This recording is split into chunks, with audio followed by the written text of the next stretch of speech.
everyone, and as I already mentioned, we have 4 microphones this evening. A request was made for an earlier start time for hearings, and we will be doing our best to accommodate. The next hearing that will occur on October 26th, 2023, will begin at 5:30 p.m. In this room, the large group instruction room at the Hamburg area middle school.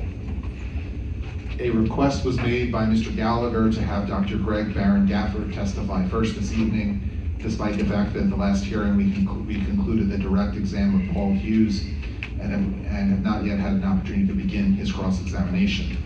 As per an agreement of the parties, Dr. Barron Gafford shall be permitted to testify first this evening, after which time we will begin the cross-examination of Mr. Hughes. All parties were provided via email a copy of Dr. Barron Gafford's report, which is marked as Exhibit 34, and have had an opportunity to prepare for cross-examination of this witness. I would ask, Mr. Gallagher, do you agree with that stipulation as I read it? I do. Mr. Cluck? Yes. Mr. Ballfazer, are you here? Okay. Ms. Lang, I don't believe that you are here, but she did agree to that on the Zoom. And other parties. Mr. Hartman, you know where I was going next. Mr. Hartman. Okay. Ms. Silent H. Pahalnik. Silent H. Russell, can we confirm the front door is open if nobody's stuck outside? The front door is open. It is. Yeah, You they just have the missed- bank going on, so they can close it. Okay. It's open. And Mr. Westner has confirmed that the front door is open. Okay.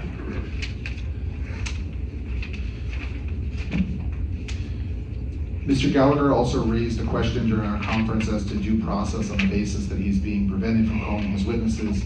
I want to note for the record that the applicant is being permitted to call witnesses, and while the board will allow witnesses to be taken out of order, the board is also mindful of due process rights of all of the other parties and provide the other parties with the opportunity to conduct cross-examination of each witness. Absent extraordinary circumstances or the agreement of the parties, it is the intention that cross-examination will immediately follow direct examination of each witness. Since there was an agreement to suspend Mr. Hughes' testimony, we are proceeding as I just indicated. We have scheduled another status conference via Zoom for parties on October 26th at 10 o'clock a.m. Email notice was sent with login information to all parties to participate. The purpose of this conference is to address any further logistical and technical issues that need to be addressed prior to the hearing on the evening of October 26th, 2023. After the hearing this past week, I uploaded all exhibits introduced by the board to a shared folder accessible online. Mr. Gallagher has sent to me his exhibits. Those also have been placed in that shared drive. The internet address for that folder has been shared with all parties to this matter. I also want to remind all parties that pursuant to section 908 sub 8 of the municipality's planning code, the board, including myself, cannot communicate directly or indirectly with any party or its representative except upon notice and opportunity for all parties to participate. Accordingly, any communication directed to myself or to the board shall be copied to all parties to this matter. Any phone calls to my office regarding this matter will not be returned by me. However, if they are of a procedural administrative nature, they can be handled by my staff members. Finally, there was an evidentiary issue raised concerning whether notes that Mr. Hughes had with him during his testimony should be marked as an exhibit and provided to parties. Mr. Cluck has argued that these notes should be disclosed because Pennsylvania Evidence Rule 612 would require such a disclosure. The applicant argues that since Municipalities Planning Code Section 9086 provides that formal rules of evidence shall not apply, that Rule 612 is not applicable. While Rule 612 is not directly applicable, after an in-camera review of the document in question, I cannot conclude that the document is irrelevant or immaterial, as it may lead to credible evidence regarding the veracity of the witness's testimony. The document disclosed appears to contain questions to be asked by counsel with answers written to each of those questions. I believe it is within the scope of cross-examination to permit the other parties to question the witness to test whether the answers to his questions or his answers are those or of whomever wrote the answers as contained in the document. Given the nature of the exhibit, I also conclude that there are no portions that must be redacted, nor has there been a request for redaction by the applicant. I will also note that while formal rules of evidence do not apply in this context, the Pennsylvania Commonwealth Court has found that a rule of evidence that is a vital, basic, and fundamental rule of law would apply in this context. While the court has not provided any guidance specifically related to Rule 612, I do believe in the interest of justice, disclosure is necessary. Accordingly, we will go off the record in a moment for those notes of Mr. Hughes to be marked as an exhibit, and copies shall be distributed to the parties. Are we on the record? We're off the record. I'll give you a chance to. That's fine. I'd like to mark the exhibit first.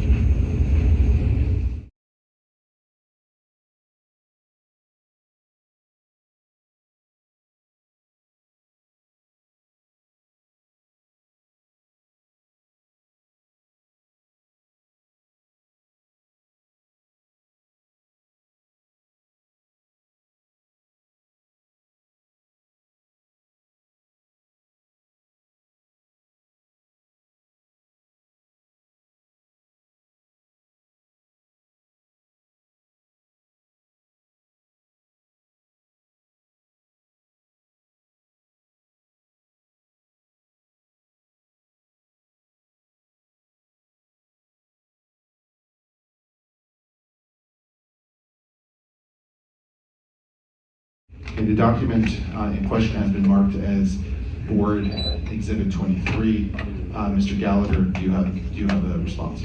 I did. I did prepare an email that I submitted that pretty much outlines our objections to it. Microphone, please. Thank you. Is it on? Testing? Can you hear me? Okay. I submitted an email earlier today. We only just reviewed it late last night. As you mentioned, we believe that formal rules of evidence don't apply, and under Section 908 that it should be excluded. However, in that email, I also asked if you could ask Mr. Hughes as a predicate certain questions beforehand. Because he did testify on oath, and I think that those questions would help move this along. I don't want to derail the proceedings. I did receive your email, and we considered both your email as well as an email letter I received from Mr. Cluck yesterday. And I don't have any problem with the questions you've asked, but I believe that they can be asked on redirect. And you'll have an opportunity for that at this point in the proceeding. Thank you. One other preliminary matter, as we discussed, you mentioned the status conference between the parties. And I thank everybody for allowing Dr. Baron Gaffer to go. It's greatly appreciated. We're very hopeful that the cross-examination of Mr. Hughes finishes tonight, and this is not an issue, but to the extent that this goes on to the next hearing, we also have another expert witness who is coming in from North Carolina on Thursday, and I did provide all the parties with our exhibits that we intend to produce at that hearing, including the expert report. So we would ask that we would similarly be permitted to allow that witness to go first and continue with Mr. Hughes if necessary afterwards, since he's local and will be here. I'm going to we'll reserve a decision on that, because I don't know where we're going to get in the cross-examination. Mr. Cluck had indicated during the conference that he expected it to take the balance of the evening. So we'll address that before we adjourn this evening. So, Thank you. Mr. Cluck, did you have anything on either of those issues? I don't have a problem with the request for the North Carolina witness to go on Thursday, no matter where I am on cross-examination. I think we've been flexible, but I would hope we get the same opportunity. When I saw your proposed dates, November, December, I reached out to one of my experts who said, oh, I'm going to be in Belize. So I'm hoping I'll have the same courtesy to get her scheduled whenever we can do that, either the 6th or thereafter. That's all I have. I would imagine that the same courtesy would be Yeah, extended. this is the first we're hearing of it, so we'd be happy to discuss. Okay. Fine. Unless you want to go to Belize. I would much rather go to police. Okay. We do have some additional entries of appearance that have been marked. So we have an entry of appearance that's been marked as Board Exhibit 21 for Dawn Stabile. And we have an entry of appearance marked as Board Exhibit 22 for Joe and Jerry Yob. Mr. and Mrs. Yob reside at 485 Sunday Road, and Mrs. Stabile resides at 198 Belial Road. Mr. Gallagher has requested to reserve any objections to the October 26th hearing, and I don't see any issue with that. So these have been marked. They will be permitted to participate this evening pending any objection. Agreed. Thank you. So there's an agreement to that. And then at this point, I do have one other preliminary matter. yes. So we marked exhibits 1 through 32, which we provided, and this stems from the conference call that we had just on moving the exhibits. And I cross-referenced the township's exhibits, and a lot of them are identical, except that I think that our emails individually identify them, where I think the board's exhibits are just lump sum. So I just wanted to go through a list and cross-reference just so we can move our exhibits in and identify that. So if I could just go down the list, that our Exhibit 1 in our book is also a part of Board Exhibit 2. Exhibit 2, which is proof of ownership, is part of Board Exhibit 1. Exhibit 3, the conditional use site plans, are part of Board Exhibit 2. Exhibit 4 is part of Board Exhibit 2. Exhibit 5, the original zoning site plan, is part of Board Exhibit 1. Exhibit 6 is the March 3, 2022 zoning hearing board decision. We didn't offer any testimony on that, but I don't know that there would be any objection to the entry of that in the record. So, Exhibit 7 is the wetland delineation report, which was part of Board Exhibit 1. Exhibit 8, the cultural resource analysis, was part of Board Exhibit 1. Exhibit 9, the drainage area maps, was part of Board Exhibit 2. Exhibit 10, the DEP Chapter 102 permitting for solar panel farms, FAQ, was part of Board Exhibit 1. I'm sorry. I apologize. The decommissioning plan, which was Exhibit 11, was part of Board Exhibit 2. Exhibit 14 and Exhibit 15 and Exhibit 16, those are all letters from Steve Hoffman. Is there any objection to the entry of those?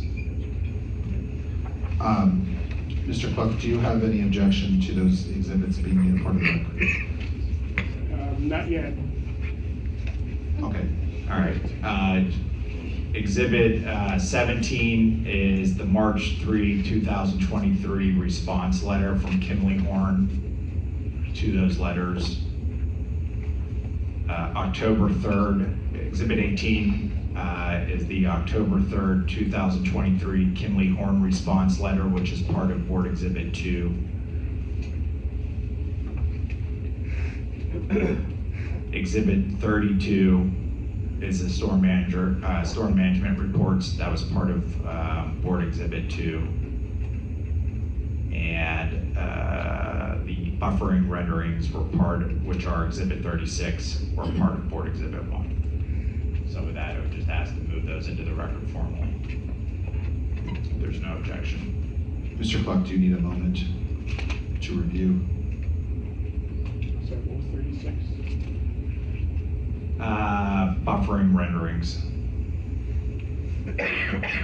Nobody testifies now.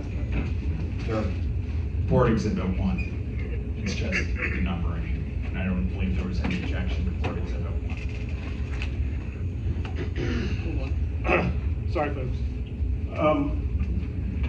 Board Exhibit 1 on the link was only the application which is identical to applicant's Exhibit 1. My question is, where's the narrative?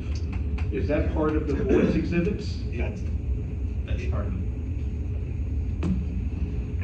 Yes, it is, and it is uploaded, but it's a separate file from the Exhibit 1 on the link.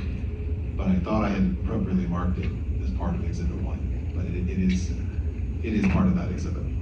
Okay. The only question I have is the zoning hearing board.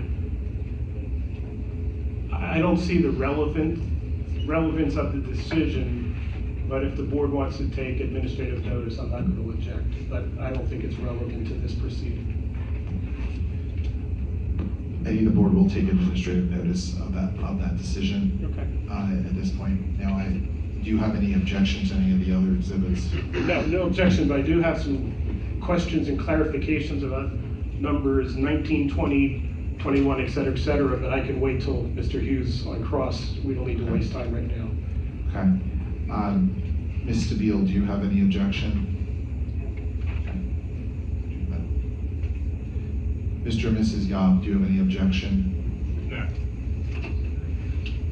Mr. Hoffner, are you here this evening? Let's see him.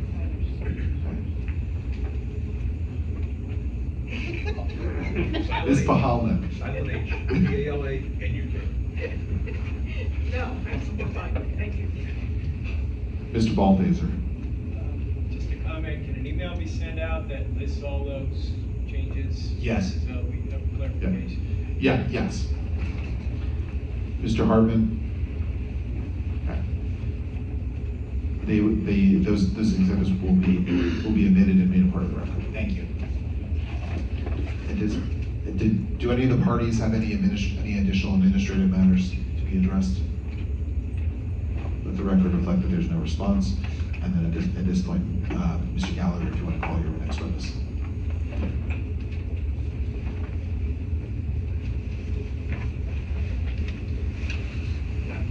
There's a microphone there for you.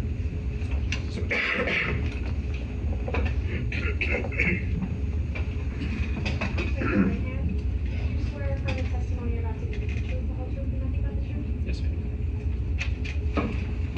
Yes. Sorry, we'll put this here. Can you please state your name for the record? My name is Dr. Greg Barron Gafford. And Dr. Barron Gafford, what is your occupation? I'm a professor at the University of Arizona. Okay, and you traveled here today from Tucson. Yes. Okay, thank you for making the effort. What position do you hold at University of Arizona? At the University of Arizona, I'm what they call a full professor, in that I've been there long enough to go through the tenure process. Okay, and what are you a professor of? I'm a professor of ecosystem ecology and biogeography. What is your educational background? I did an undergraduate degree in environmental science at Texas Christian University, a master's degree in ecology at the University of Georgia, and then a PhD in ecology and evolutionary biology at the University of Arizona. Okay, If there are two exhibit books right by, if you could take the skinny one and look at it, turn to exhibit 35. You know, identify what this is. Mr. Gallagher, do you have an exhibit book for the board? I did, I passed Okay. it all. Okay. Yeah.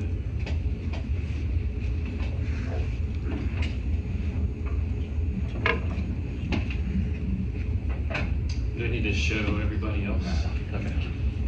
I didn't know if the screen was working. This is a copy of my resume. Okay. Does this accurately outline your educational background and work experience? Yes, I just re-updated it for this purpose. Okay. And you prepared this? Yes, myself. Okay. Have you authored any publications? Definitely. I've authored over 250 research publications and reports. Okay. And has your research been cited to before? Yes, over 7,900 times at this point. Okay. And can you explain your work with regard to solar heat island effect? Sure. With respect to the solar heat island effect or the photovoltaic heat island effect, the terms are used interchangeably sometimes. We were asked whether or not solar installations in the Arizona area were creating a heat island effect. We established some instrumentation to go quantify whether or not they were creating any kind of warmer environment within themselves, out their borders, or beyond their borders. Okay. And did you publish any articles on this subject? Yes, we did publish an article in a journal called Nature Scientific Reports. And are there a number of articles on this subject? There are about 3 really good articles on this subject. And yours is one of those 3? Yes. And has this publication been cited to before? Yes. Okay. Do you know how many times? Nearly 80 times at this point. Okay. At this time, I'd like to offer Dr. Baron Gafford as an expert in biogeography, ecosystem science, and solar heat island effect. Any questions, Mr. Cluck? Say that again. Biogeography, That's right. Yeah. Biogeography. ecosystem science, and solar heat island effect.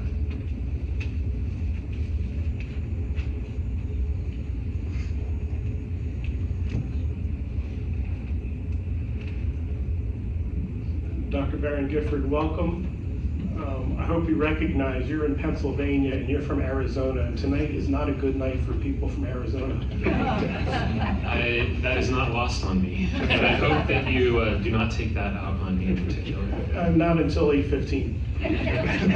And on a personal note, my God, you bear a striking resemblance to Derek Trucks, if you know who that is. No, I don't. I'll talk to you afterwards. I I have no said the same questions. thing to him. Did you? First time I met him. No, I'll stipulate to his expertise. I have no questions. Thank you. Okay, thank you. One moment. Ms. DeVille, do you have any questions? Mr. and Mrs. Yob, do you have any questions? How does that change Pennsylvania from Arizona? Can I answer this? Okay. Sorry. The work that's where I reside currently. The work that we've been doing around this solar and whether or not plants can mitigate any kind of solar heat island effect and study of heat island effect is something we've been doing across the country. We just happen to be based in Arizona right now. And how much study have you done? Sorry. How much study have you done here in this area? In Pennsylvania, no studies have been conducted. Other forest and pasture land, croplands, a lot of studies. But not specifically here. Not in this county, no. Thank you. I got one. I'd just like him to verify that this I'm is, sorry, your name? Joseph Young, that this isn't a passive system. They've been referring to it. Every time we've come here, it's passive solar. Okay. It's active solar. Mr. Yob, one moment. Mr. Yob, we will, if you want to hold that question right now, the only issue is whether or not he can be qualified as an expert, and I apologize, I did not make that clear. But if you want to hold that question, you will have an opportunity to ask that later this evening. Mr. Hoffner is still not present. Ms. Polanek?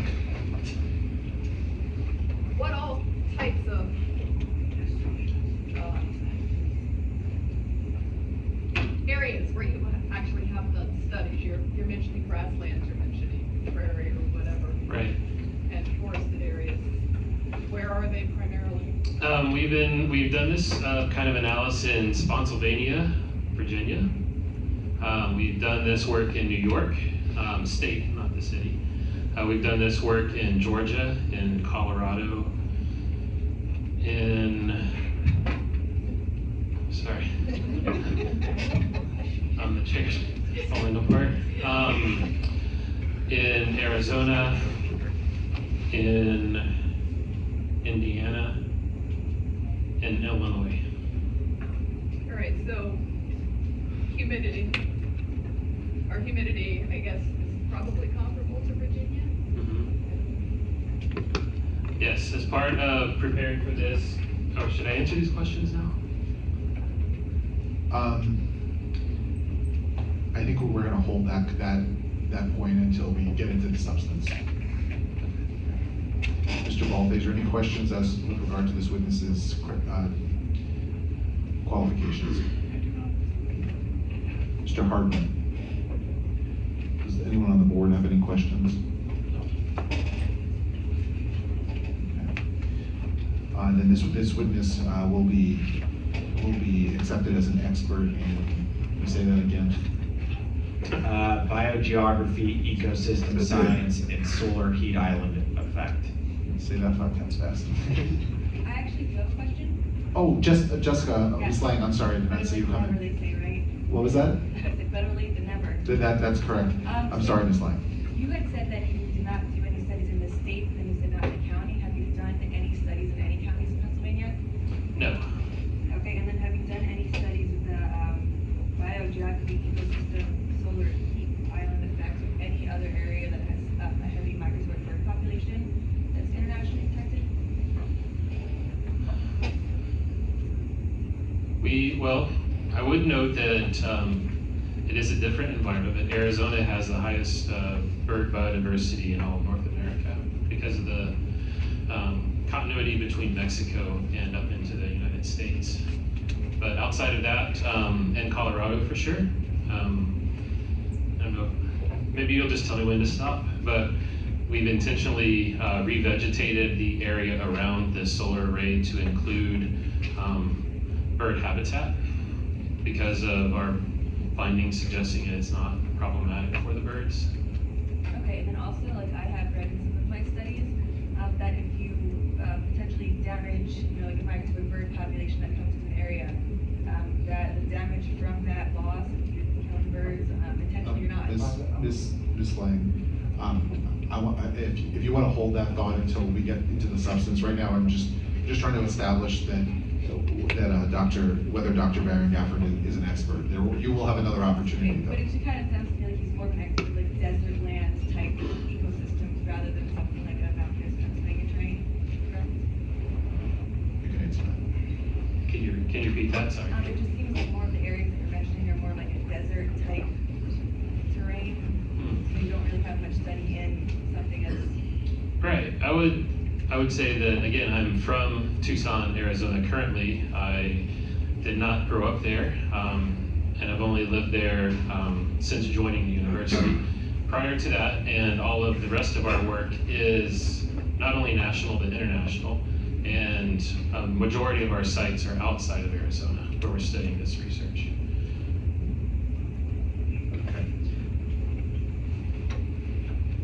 Did you have any follow-up questions, Mr. Gallagher? Okay. The witness will be recognized as an expert as previously stated. Thank you. Dr. Baron Gafford, are you familiar with the Mountain Trail Solar Project? Yes, I am. Okay, and have you reviewed the plans for the project? Yes, I have. Okay, and have you prepared a written report addressing solar heat island effect? Yes, I have. In the book you have in front of you, can you turn to, I think turn forward, it's Exhibit 30. Is this the report you prepared? Just confirming that all pages are present. Yes, this is the report I prepared. Okay. Can you describe the studies that are referenced in your report? Sure, I reference a study that we conducted and then other studies outside of our own. The study that we conducted was in Arizona, and as been noted here, is a very different environment, and that's actually extremely relevant because of the studies that have been conducted on the heat island effect, ours is the only one that has detailed a warming up of the environment. And to do that, I would encourage anyone who wants to see the type of instrumentation that we set up. It is kind of a glorified science fair project in that you have an environment and you manipulate one thing and you go measure that difference. And that's simply what we did, was establish a really robust weather station along a transect or a line every so many feet to see how much warmer it was inside the field of solar panels and how quickly it lost that warming effect. Just to take a step back, what causes PHI effect? Right, so what causes the photovoltaic or solar heat island effect? There's actually two causes, and I want to state outright that the primary thing that people assume that it is the solar panels themselves is not what causes the heat island effect. What caused the heat island effect in our study was the fact that the process for land preparation involves scraping away all of the vegetation. And just like we have pores on our skin that lose water to help us cool off, plants have pores that when they release water helps them cool off. And by getting rid of all that vegetation, you get rid of all that cooling effect. And that is the unfortunate standard practice in Arizona. Secondly, you get warmer temperatures at night because, as many people have probably noticed, when you have clouds during the evening, it keeps the temperatures from cooling off as much because we get all of that energy coming in from the sun during the day. It lands on the surface, and at night it re-radiates back up. The solar panels essentially act like a partly cloudy sky, and that they kind of hold some of that energy, which is why as soon as you leave the last solar panel, you leave that partial cloudy sky equivalent, and the energy goes back up to the atmosphere like in a natural system. So solar installations can create a heat island effect? Yes, if installed without returning any vegetation. And how far does that solar heat island effect reach? Right, so what we did, again, imagine if this white screen, am I allowed to reference things if people can't see? Imagine if this booklet was a solar, describe them. Imagine a rectangle, much like this one, which was a solar installation. What we did was we actually set up our intense weather stations inside the solar array so we could see if it was creating a warmer environment. And then we went every 10 meters, because in science we use meters, so roughly every 30 feet, up until the edge of that last solar panel, and then we went off into the adjacent environment. And what we found was that it was warmer within the solar array, that within 2 of those weather stations, that heat island effect basically crashes out. So we were measuring how much warmer is it inside versus it outside. And by the second weather station outside, or just beyond 60 feet, you lost the ability to measure any additional warmth. Well, so it dissipates as it gets further away. Yes, it dissipates as you move away from the edge of the last solar panel. Okay. How likely is solar heat island effect to negatively impact plant or animals outside the solar array in Pennsylvania? Right, well, 2 factors there. One is, again, the heat island effect that we captured was because they had gotten rid of all the vegetation. And we tested that by simply sticking vegetation back in to a solar array. And, based on everybody's concerns, you would expect if the solar array was making it warmer, you would see detrimental impacts on those plants that we were sticking back into a solar array. When in fact, we found that the plants grew better inside that solar array in our environment because we were providing a little bit of shade because it is so hot. The flip side of that is by introducing any vegetation into the solar array, we drop the temperatures because, again, the plants are essentially sweating. It's called transpiration, I have to say, because I'm on the record as a professor. Plant sweat essentially cooled off that local environment and got rid of the heat island effect. So what conclusions have you drawn from your research? So we have conducted our own studies where we have measured this heat island effect. We found that in dryland environments where the vegetation being removed from a system does create a heat island. The heat island stays within the solar array itself up to about 60 feet outside of that. In non-dryland environments, places where vegetation does come back under the solar panel, you don't have a heat island effect. Other people have conducted scientific studies that have confirmed this. Specifically turning to the Mountain Trail Solar Project, you're familiar with the vegetation? Yes. Okay. In your professional opinion, have you come to any conclusion on what, if any, potential there is for heat island transfer onto adjacent properties? Right. So the short answer is I have confirmed that I do not believe there is any chance that there's going to be a heat island effect that leaves the property and impacts adjacent properties. The reasons for that come because of the fact that it's going to be revegetated. You will have those plants in and around solar arrays. Whether or not you establish any vegetative buffer, the plants being in and around the solar arrays is the primary consequence or primary driver of the heat island effect, and that is not occurring here. And have your opinions been offered to a reasonable degree of professional certainty? Yes. I have no further questions for Dr. Barron-Gabbard. Mr. Cluck? Doctor, you said you reviewed the plans. What plan did you review? I am not sure of their exhibit numbers, but I've been given multiple maps, maps that describe the vegetation that currently exists around some of those buffered areas between the proposed installation and the adjacent properties. They've been PDFs and KMZ files. What is the current vegetation on the 449 acres? What, in every one of those places?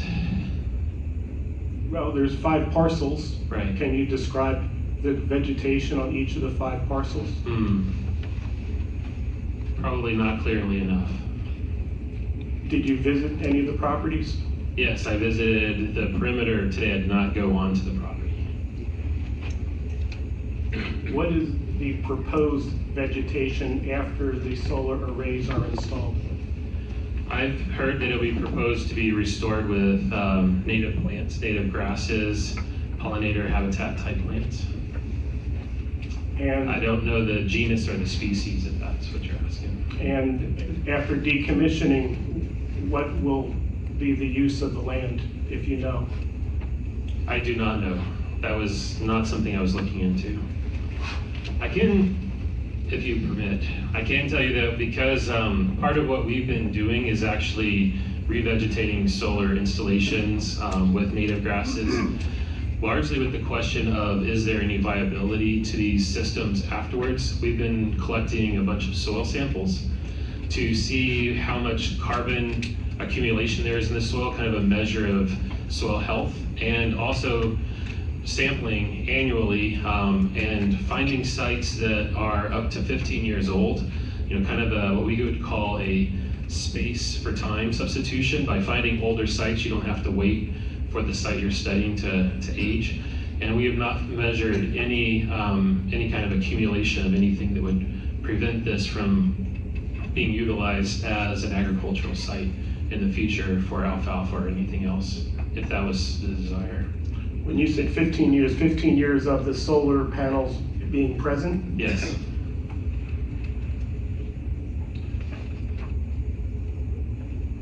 According to your report, the plan is to reintroduce native vegetation throughout the site.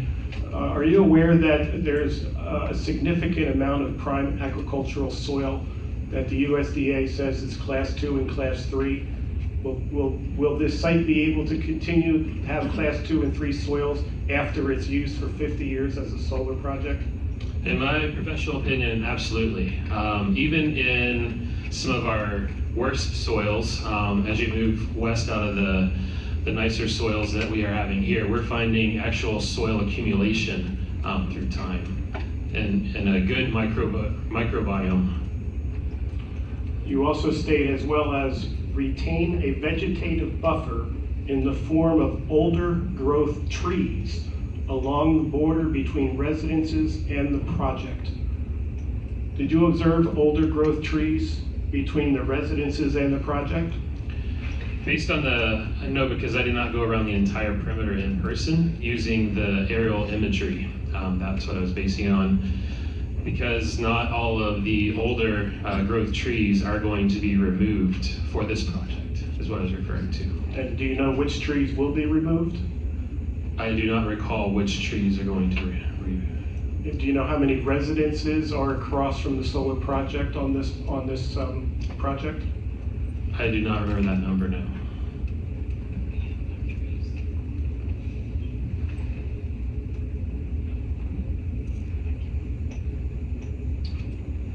You said you determined there were older growth trees based on an aerial view?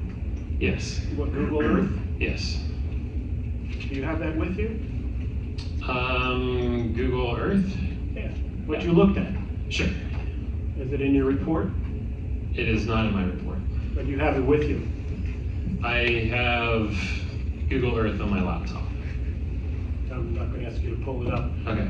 Can we pull up your conditional use plan so he can identify where on the conditional use plan the older growth trees are located? You can go to the bulk. The big one? Yes.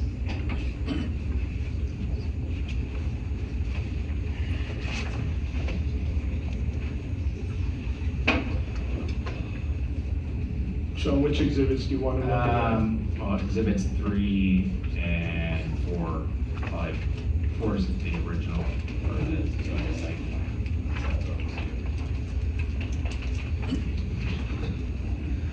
I'll have to admit, Google Earth is way better than paper, as much as I like to print things out. Which exhibit are you looking at? 4? Thank you. Okay. No, from this picture I cannot look at this. I will say that, Russell, hold on for a second. Don't you have the oversized engineering drawings there? I believe we do. We can lay them out on the table up here. Do we not have them? Do we not have the ability to put them on the screen? Oh, well, why don't you go get it? Going to Harrisburg in order to get another one. can I go get some glasses? Sure. Thank you. We're off the record. So let me tell you about Derek Trucks. It's the beard. And the ponytail. Single best slide guitar player in America, other than Bob Reed. Well, I can confirm that that was the first question I was asked, if I played slide guitar. What is it? It's got aerial imagery on I think it was, So this is not on the record. We're gonna place the larger view of this on this table up front if anyone wants to.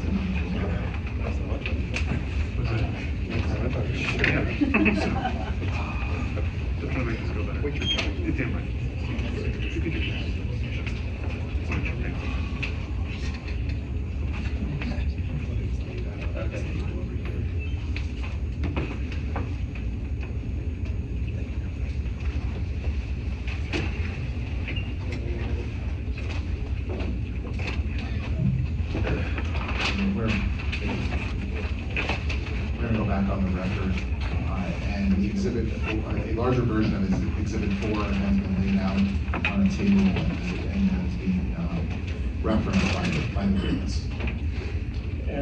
Specifically, it's the overall site plan, capital letter C-100 is the one you're looking at.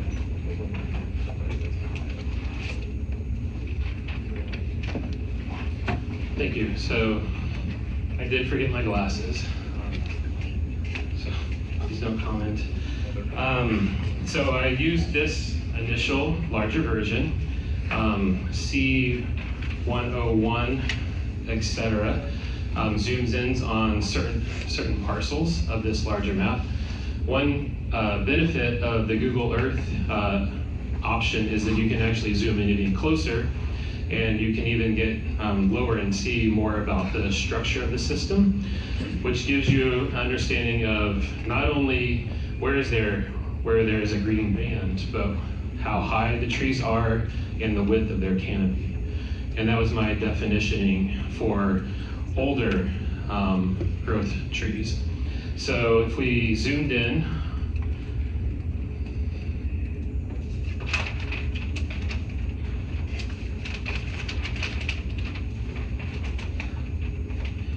these would be an example of some of what I was calling older growth trees on 102. Hold on. Okay. You're on C-102.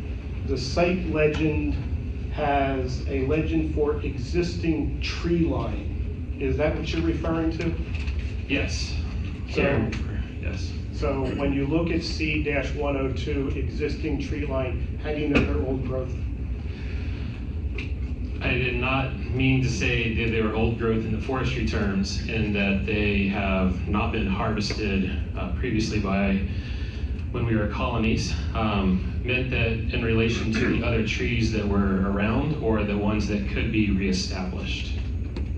And why did you say old growth in your report? Because they are older growth trees. Older than what? Older than things that are particularly, let's say, next to DP010, and older than trees that are being replanted.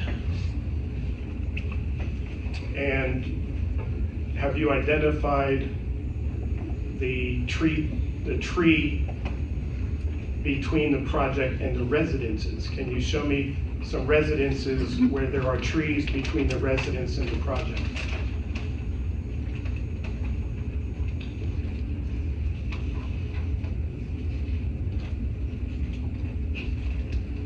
And there are existing trees here, but again, without zooming in. Oh, right. When you said here, you're now at C-103. Yes, sir. You were pointing in the middle near where DP006 is located. I see a green boomerang shape, which is the proposed vegetative buffer. Does the proposed vegetative buffer show existing trees? No, I was referring to the trees outside of the red line, closer to DP005. Where's the residences in where you're pointing? Is this a residence? Underneath where it says proposed MRC dry extended detention basin number 4 is where he's pointing. Underneath the word, yes. That's all I have. Thank you. Thank you, Mr. Bug.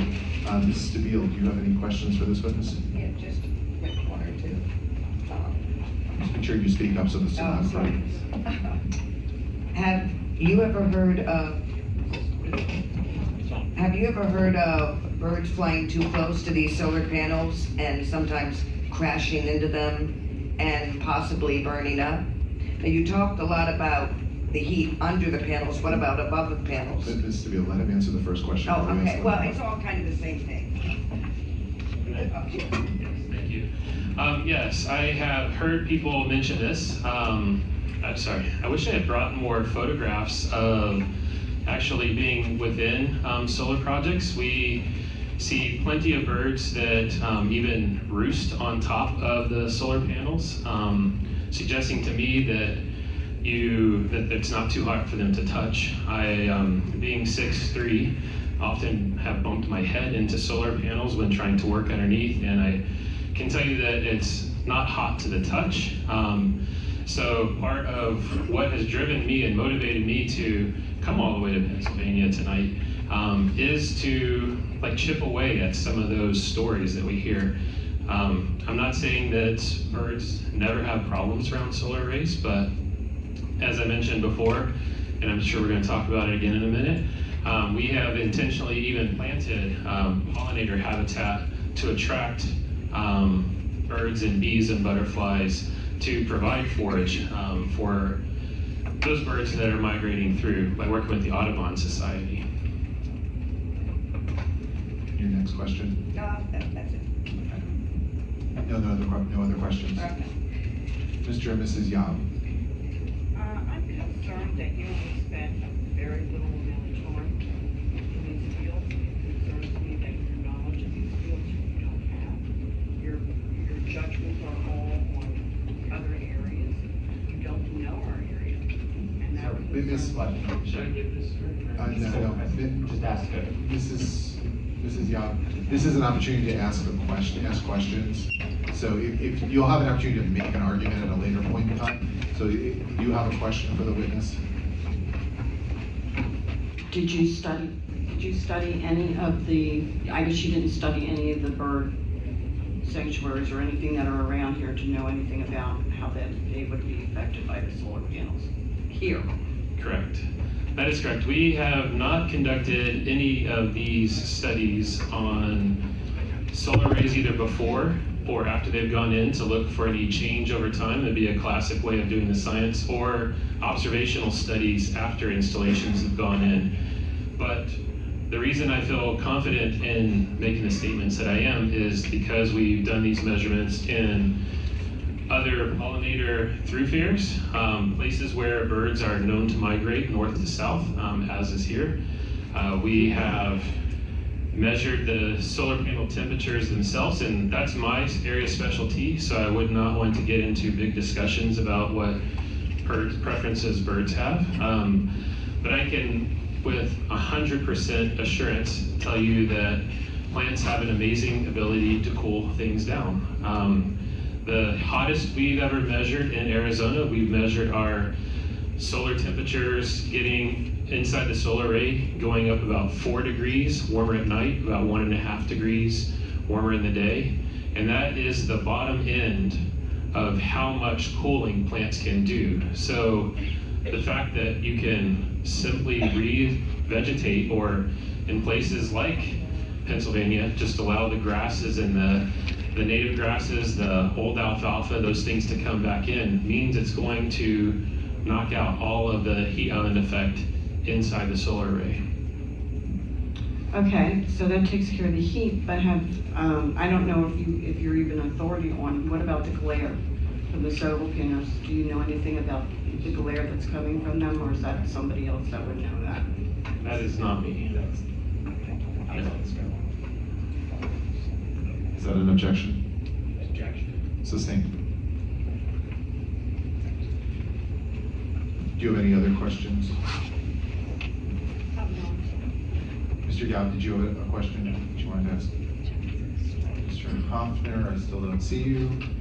Ms. Polanek? Am I getting closer? Palanak. Palanak. Oh, Polanek, okay. Even someone from Arizona.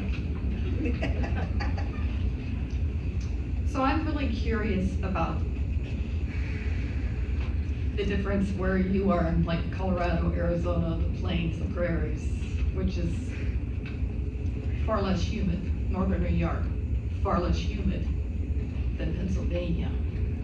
And could all this create more humidity, you know?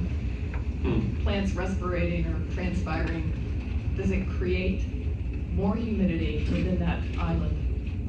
Yeah, it's a really good question. And so the other study that was conducted in New York was not looking at the humidity factor either, which is part of the reason we set up some measurements in Minnesota. And again, I keep moving around Pennsylvania, but not in it yet. And in Minnesota, we were really looking at temperature and humidity, not because it was a problem, but because solar panels are more efficient when they're cooler. So the fact that it could be warmer in the solar array is their problem, not the neighbors.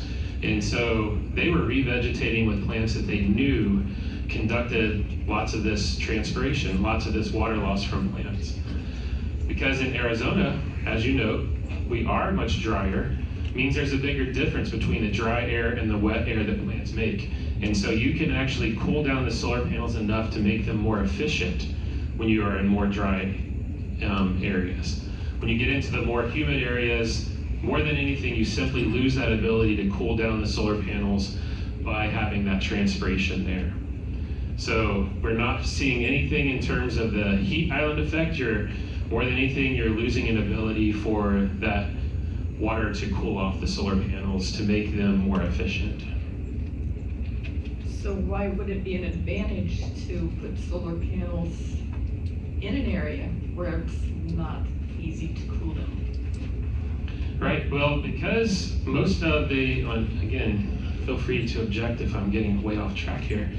My understanding is that a lot of solar is being sited in some of these areas because they're flat, relatively flat, and they have the farm themselves, not the hills around, and there's an abundance of sunshine such that plants could have grown there.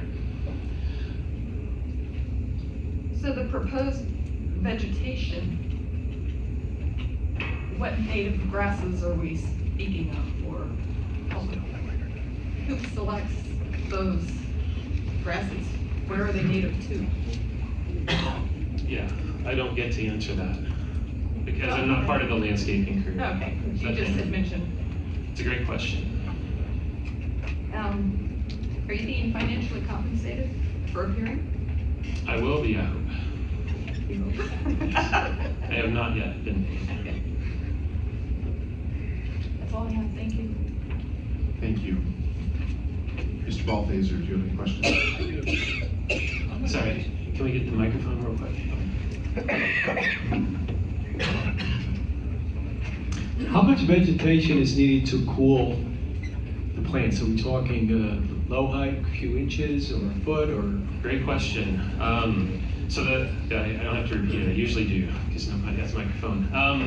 Because of this very question, we did experiments where we set up solar panels and we brought in rolls of sod, like you could get from Home Depot. I needed instant working plants.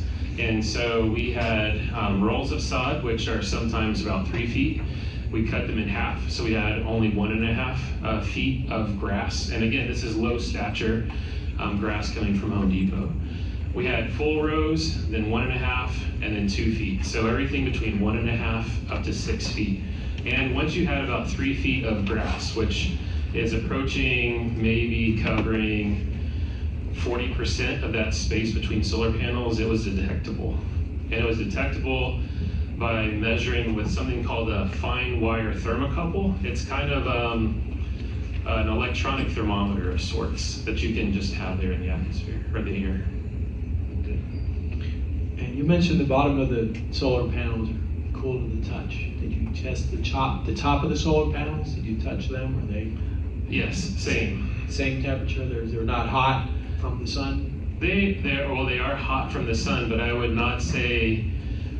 We clarified 2 things. One, could I put my hand on it? Absolutely. Could you cook cookies on it like in an Arizona car dash? No. Will it burn birds' feet? No. But because that lower end of a solar panel is closer to the grass, you will measure slightly cooler temperatures at the bottom of the solar panel than the top.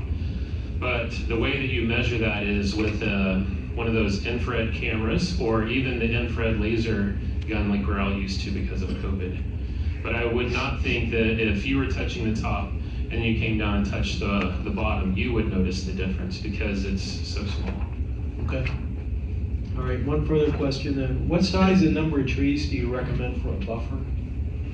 Again, I'm not sure that I'm allowed to speak to that, but in terms, well, it depends what your buffer is there for. In terms of temperature cooling, I don't think you'll need it because of the revegetation that's happening already. I'm not sure if they have access to the report, or can I speak to it and then call it out? They do, and you can. Okay, thank you. Oh yeah, you do right there. So just for the record, you're going to be referring to exhibit number 34. Okay, for the record, I'm going to be referring to exhibit number 34, figure number 6. For those of you who forgot your report class, we're talking about this graph right here. And what this graph is illustrating is the amount of cooling that can happen in degrees Celsius with different rates of transpiration, that level of plant sweat that I was referring to before. You can see these smaller dots way down here are at about, they're just above 1 degrees Celsius, which is the maximum, roughly average warming effect we were finding inside the solar array. By the time you even got to the edge of the solar array, you were below this level, and that's when there was no other vegetation. All of these other plants have an ability to cool down that increase by up to 4 times, like 4x, 4 times as cool. So what trees should be planted in the buffer, I would leave to further conversations based on what you need in terms of other features, but it's not going to be necessary for cooling. Okay. The grass from Home Depot will cool you enough. Okay. No further questions? Mr. Hartman? I do have a few questions. I want to talk about the strip vegetation. Are you involved with that, or are you just stating that? The strip. And the method of how they do it, and what portion of the property will be stripped? I don't Or believe you that's have an the same. expert for that? I mean, go ahead and answer. I don't think that you testified to that. Yeah, I didn't write anything about the stripping inside the solar array. Well, you talked about it, that's why I said so. Okay. And there's vegetation. What method, you're not gonna till at all to start grass or anything? You're gonna bring everything in from Home Depot, is that what you're saying? No. Well, Thank that's you. what I thought too, that doesn't make sense. What method are you gonna use to plant? I mean, Jeff, he's testifying to heat island effect, not what's going to be the process. That's fine, as long as he has a witness to address that later then. One moment. So the objection is sustained. I think that will be addressed by a different witness later on in the proceedings. Okay, that's great. Do you have any other questions, Mr. Hartman? Okay, Ms. Lang.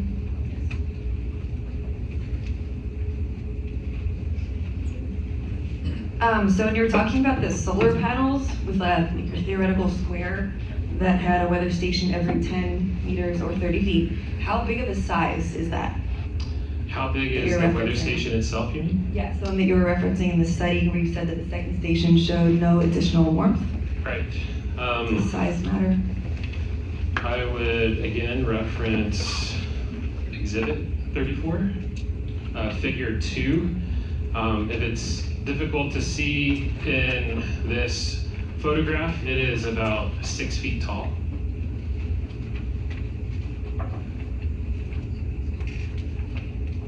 And so 449 acres, would there be a difference at the weather stations? Oh, I see you're referring Yeah, to the considering size of the the solar size, array, not the correct. size of the weather station. Yes. Got it. This is a great question. This has come up, almost the equivalent would be, do larger cities have a bigger heat island effect? Do larger solar arrays have a larger heat island effect? And this was the direct driver of some of our additional research because it is such a valid question. But because the causes of the heat island effect are, or were in the Arizona example, a lack of vegetation to do that transpirational cooling. And the secondary effect is this rows of panels that act like that partly cloudy sky that I was referring to, that don't allow us to cool off as much at night. Those two factors do not scale with growing size. It's all about what's happening at the perimeter. All right, and then again too, also for this being like a dry land study, and then you also stating that the humid areas make it harder to cool down the panels, would there be a difference in the temperatures that we'd see at night and during the day, considering it's a totally different environment? Right, so the more humid the places also tend to have vegetation already, and none of those places where they have solar with either revegetated pollinator habitat, revegetated for native grasses to bring in sheep grazing, or revegetated to grow crops even, have created any kind of heat island effect.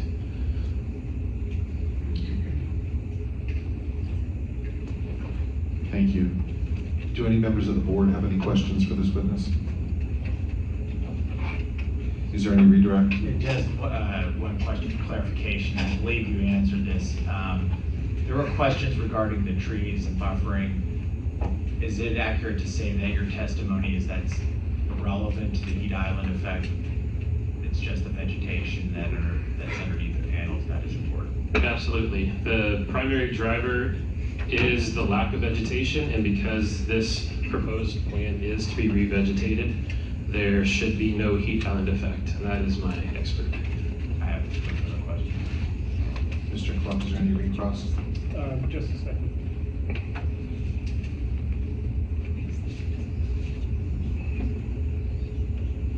Then why did you include this paragraph in your report? It is my understanding that in all cases within the Mountain Trail Solar Project, that the plan is to reintroduce native vegetation throughout the site as well as retain a vegetative buffer in the form of older growth trees. Objection, this is getting repetitive.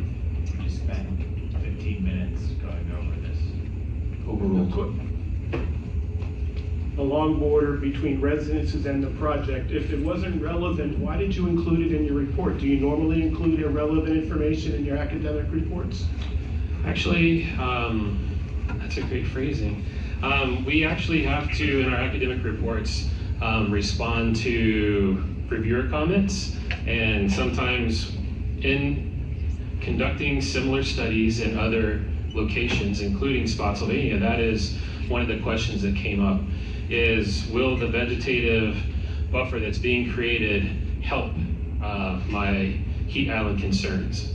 And I mentioned it simply to make sure that it was on the record, noting that primarily the revegetation with native plants in this site, under the solar panels, around the solar panels, will mitigate any heat island effect. And then you have extra protection, if you will, by having any kind of vegetative buffer.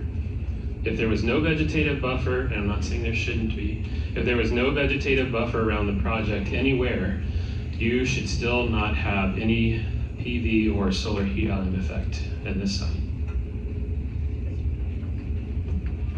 Okay.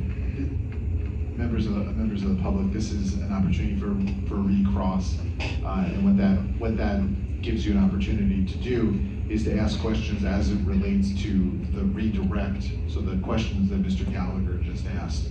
So I'm going to go through the list of parties again. Ms. Stabile, do you have any questions? Mr. and Mrs. Young? The record reflected they've indicated no. Mr. Hoffner is not here this evening.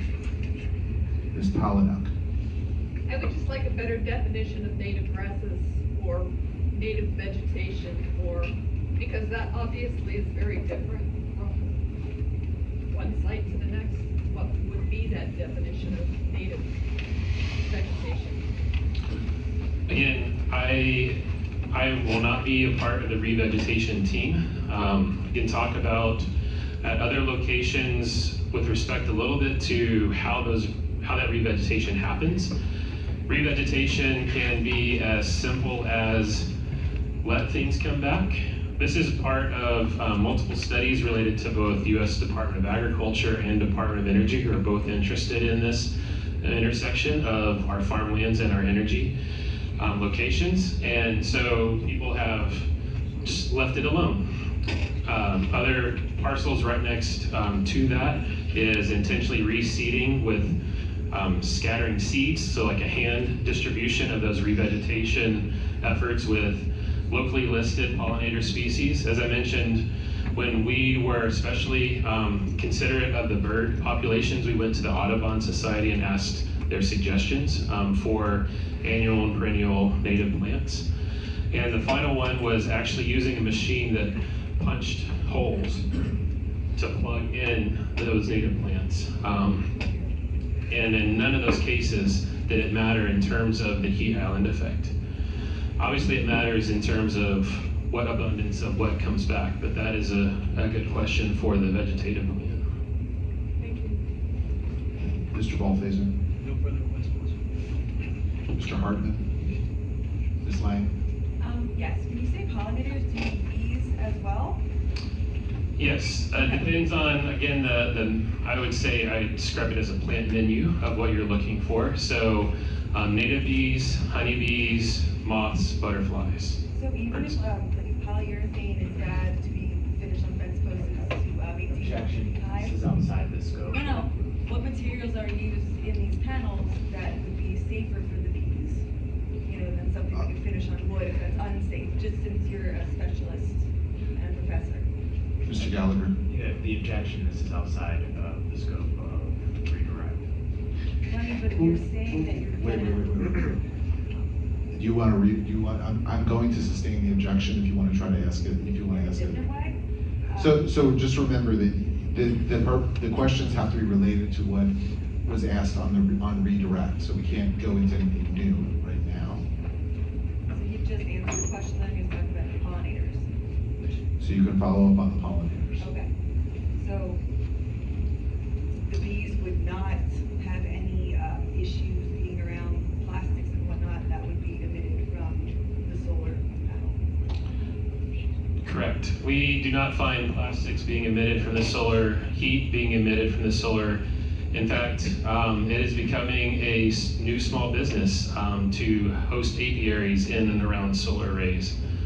Cliff Bar, for example, you know, the Cliff Bars, the Cliff family has apiaries in and around their own solar installations so that they can sell solar-grown Cliff family honey. So no, it is not a problem for the bees.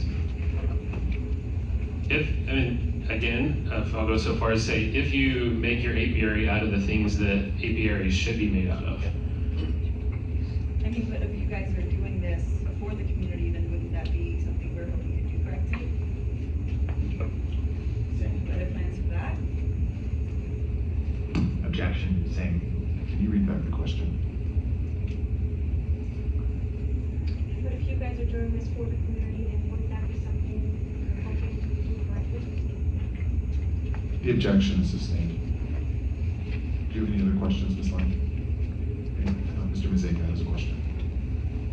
Yes, in our neighboring township of Richmond, they erected a solar panel farm recently, and one of the issues that was created during construction, they stripped off a lot of topsoil and over compacted the earth to the point where they had to bring bulldozers in with rippers to rip it up to get the vegetation to grow.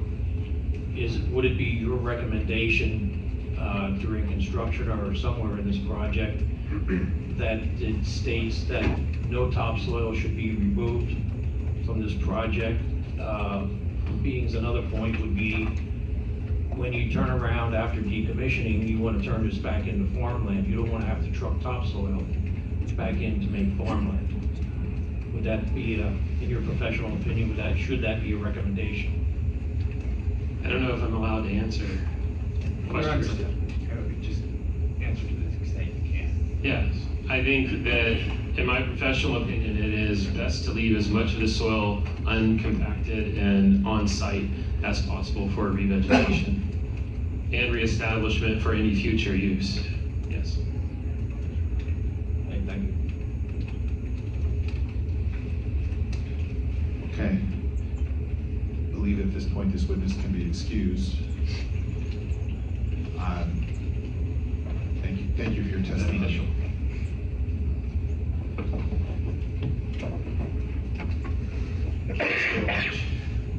You are welcome to stay to watch. Just one administrative matter that I just didn't attend to earlier. Mr. Cluck had provided to me a revised entry of appearance letter. This has been marked as board exhibit number 20, and the revision is that he is now representing an additional party, Scott and Gwyneth Fowler of 97 Yeager Road in Lynn Hartsville. So that, again, that's been marked as board exhibit number 20. Mr. Gallagher, do you have an objection to this exhibit? No. Do any of the any of the other parties who have entered their appearance have any objection to this exhibit? Let the record reflect that there has been no response. The exhibit, board exhibit number 20 will be admitted and made part of the record. At this point, it is 7:50 and we will take a 10-minute recess.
Two other administrative matters.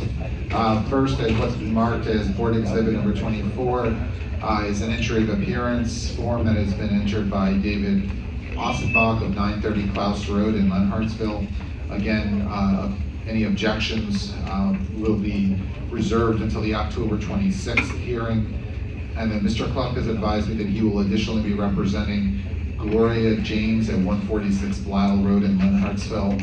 And again, any objections to that will be reserved until the October 26th hearing. And then we are now going to proceed with the cross-examination of Mr. Hughes. Mr. Hughes, if you could come up to the witness stand, and you remain under oath.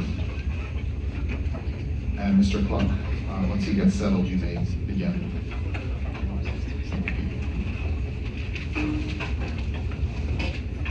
Russ, this is 23 that you handed me. What's the exhibit number on that? That is correct. Yes, that is Exhibit 23. And those are the notes that Mr. Hughes was referring to.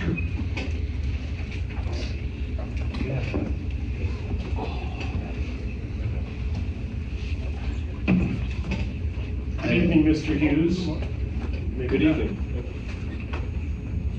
Just as a note for any of the pro se parties who entered their appearance, we do have some additional copies of these notes up here, but we did not make enough copies for everyone for this evening. They will be placed on the shared drive, but if anyone wants to reference a copy, there are a couple of extra copies up at the front for you.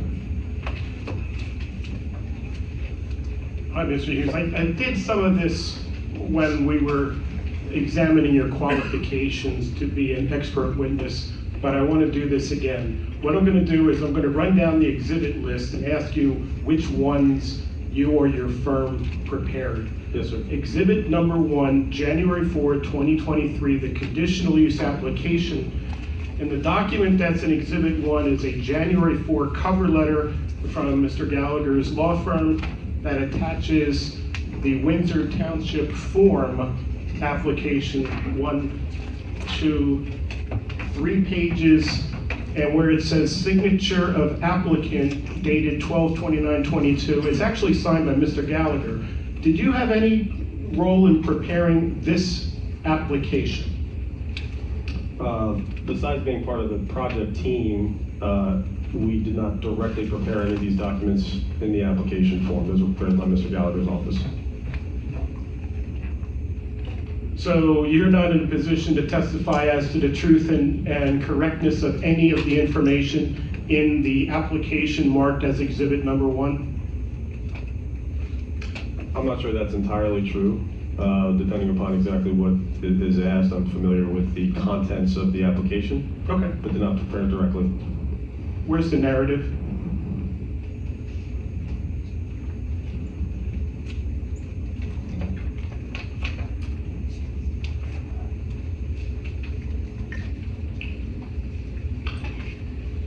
I see the cover letter that you referenced in the application form itself. I do not see a narrative. If you look at page 1 of the application itself, after the cover letter, location of premises, see conditional use narrative, and then it cites certain paragraphs. Turn the page, under the question, describe the changes or improvements you intend to make. See conditional use narrative, Exhibit 2. There's another reference to the narrative. Do you have an explanation why the narrative isn't part of the exhibit book? Having not prepared the application directly, I do not. Okay, that's fair.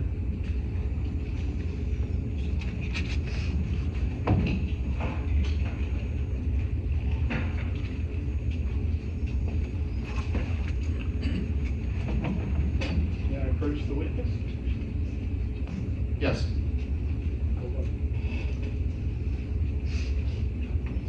Let's call it objector 1. I don't know what I'm looking We're going to go off the record for the purpose of marking this. Okay, we're off the record. I know it's apparently part of your thing, but for him to have a copy. I just made a copy only of the narrative, not the exhibits. With the narrative assigned by me, I believe. Okay, I'll get that over. Objector 1. Anybody care that I'm using the word objector? Do they want to reserve it for themselves? Yes.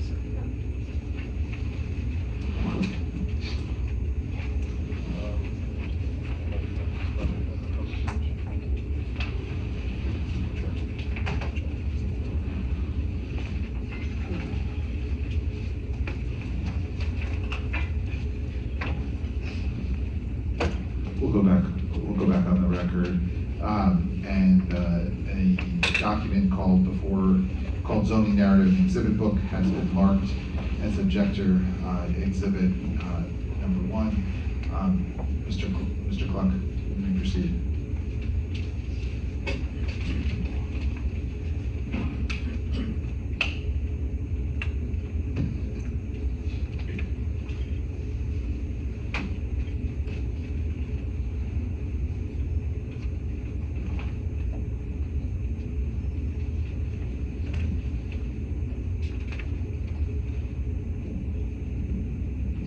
Mr. Hughes, showing you what's been marked as objector's exhibit number 1. I will represent to you, this is the portion I copied is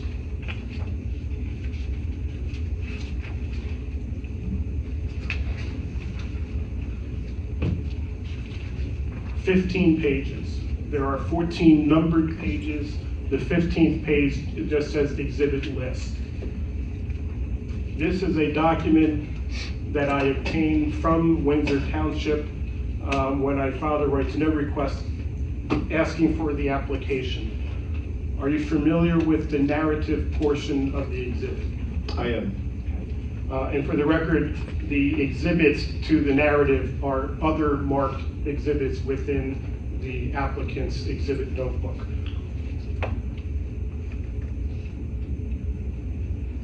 Now, going back to the exhibit list, exhibit 2, proof of ownership. Obviously, you didn't prepare that document, did you? That's correct. Exhibit 3, conditional use site plans. Yes. Can you read, what's the, it's obvious your firm prepared them, right? That's correct. And the latest date of this plan, can you read what's upside down? 10/18/2023. Okay, so this is the final version of the conditional use site plan for Mountain Trail Solar, correct? Yes. Exhibit 4, zoning site plan. This is labeled C-100, also prepared by your firm. And what's the date? It appears to be covered up by the exhibit number. 10/18/2023 as well. So this is, what does this depict? It's called a zoning site plan. Yeah, so this depicts the overall project site. And the key feature to this plan is the zoning dimensional chart on the right side of the plan. And obviously in a larger format, the same for call-outs of dimensions and such and the like throughout the plan itself. And it's all zoned agricultural, all 5 properties, correct? Right. Exhibit 6, we talked about, you did not prepare that. Exhibit 7, wetland delineation report.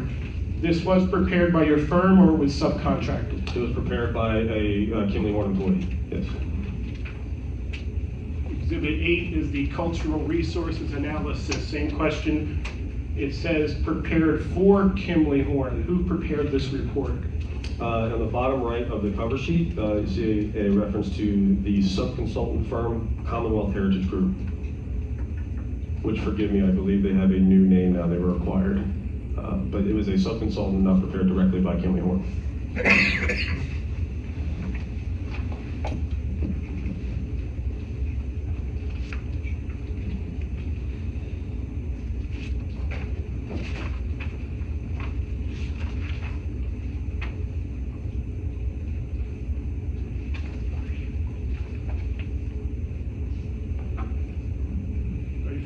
Are you familiar with the recommendations of the cultural resources analysis? Generally, I've reviewed the report, but again, I didn't prepare the report. I'm not an expert in archaeology or the like. All right, let me try this. Commonwealth Heritage Group completed Phase 1A study and recommends a Phase 1B archaeological study. Has that study been done? To my knowledge, it has not. Do you know if it's intended to be done prior to land development of this project? I do not know that the decision for the applicant. Exhibit 9 drainage area maps. Clearly that's Exhibit 9 Kimley Horn, also prepared by your firm? That's correct.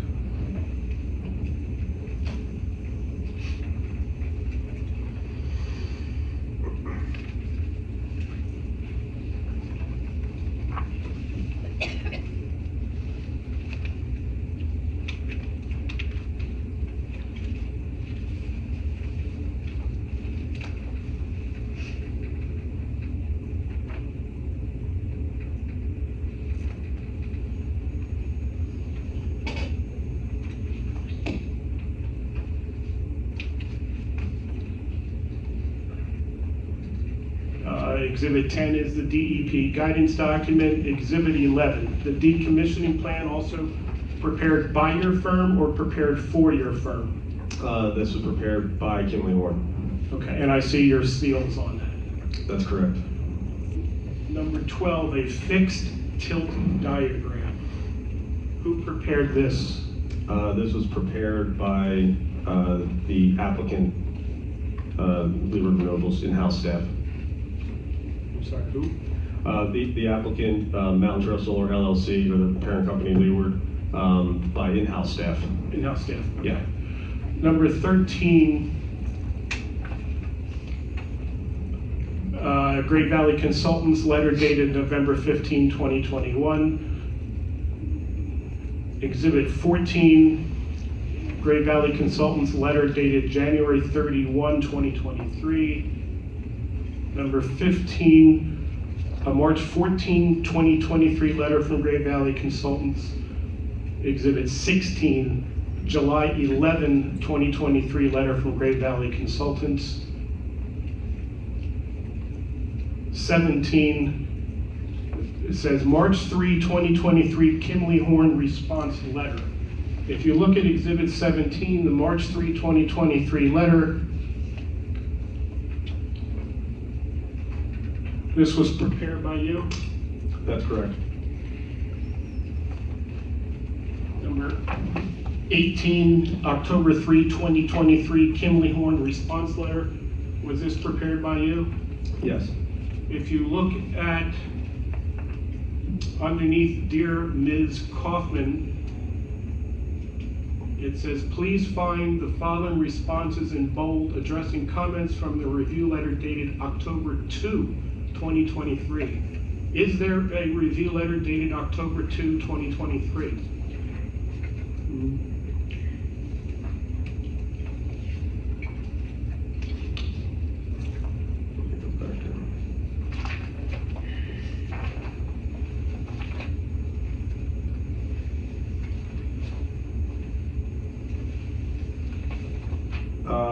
We received a letter in October, and I don't remember the date of the letter. I don't think that's part of this exhibit packet, but as I recall at the last hearing, there was the most recent review letter was made an exhibit. October 17? Yes. But October 3 is not responding to October 17, is it? It is not. Before correspondence goes out on your letterhead under your signature, do you take the time to QA/QC and verify the accuracy of the information in the document? I typically do. So everything in the application, your correspondence, and all your reports, you can represent if they're true and correct? Well, if the date of that letter is wrong, then I can't represent that, but generally review documents that leave my office. I certainly can't claim to read every word of every document. But by and large, I would say these documents are true and correct. Okay. Sure, we'll examine those in detail. Exhibit 19. Exhibit 19, according to the index, says September 15, 2022, USFWS review letter. And I turn to Exhibit 19, and what I see is the TNDI.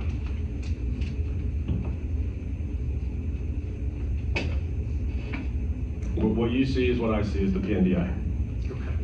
And this PNDI is for which parcel? Per the map outline on page 2, it is solely for the Gaspari parcel.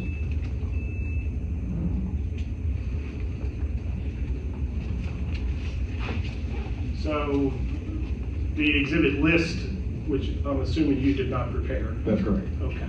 So the September 15 is inaccurate. Exhibit 20.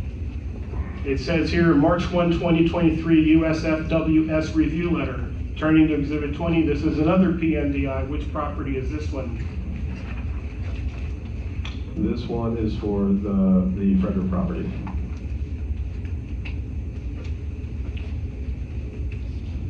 With respect to the PNDI, did you have any role in requesting the PNDI? Someone on my staff did. Okay, your firm did though? At my firm, yeah. Okay.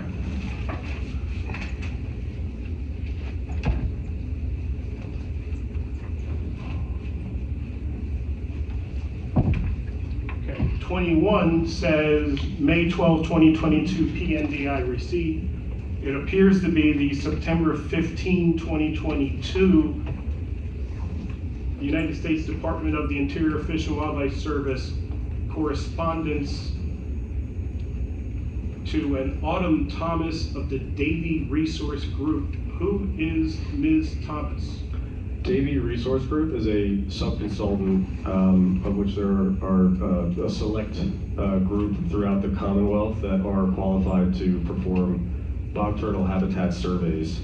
So Davie Resource Group was a sub-consultant to Kinley Horn on behalf of the applicant, of course, who performed the surveys that were called the result of the requiring further review from the PND receipt.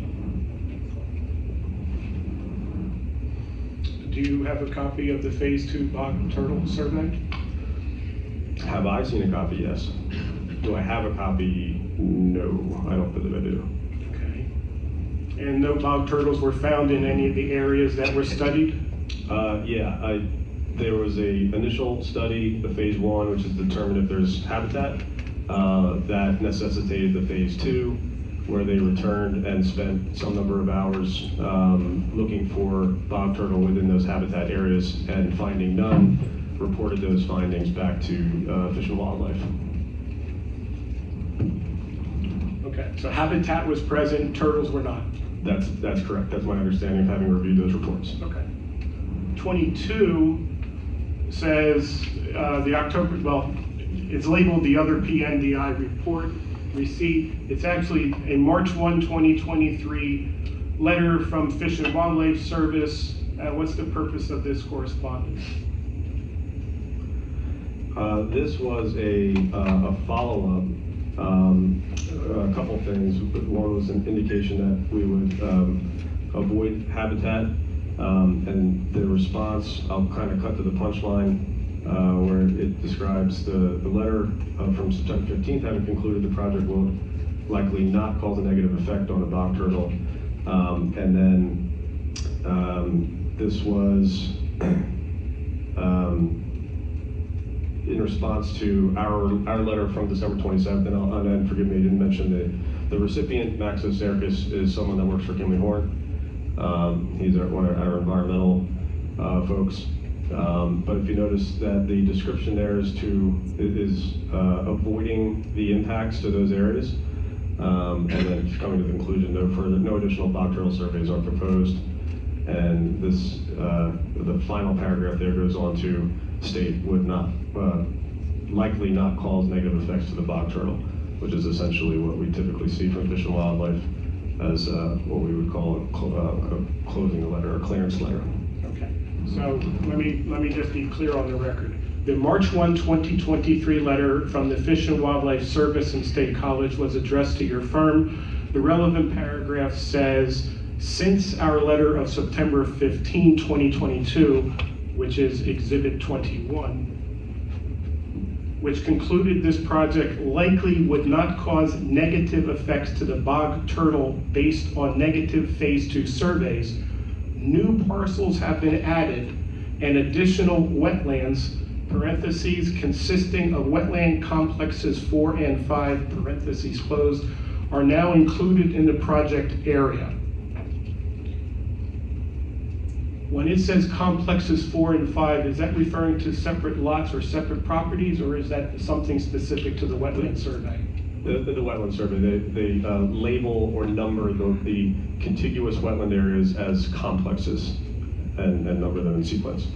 Exhibit 23 says PJD determination. Looking at a March 20, 2023 letter from the Department of the Army. Is this the PJD determination? Yes, it is.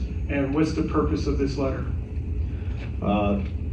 Again, not a wetland scientist. My understanding is there's two forms of jurisdictional determination, preliminary and approved. This is a preliminary jurisdictional determination, which essentially, after the review, accepts the mapping and delineation that was submitted as being preliminarily concurred with, essentially. Exhibit 24 is a Kimley Horn, you're calling it a sound study from December 6, 2022. Your firm prepared the sound study? Yes. What was your involvement in the sound study? None. You said none? 0, yeah. Okay.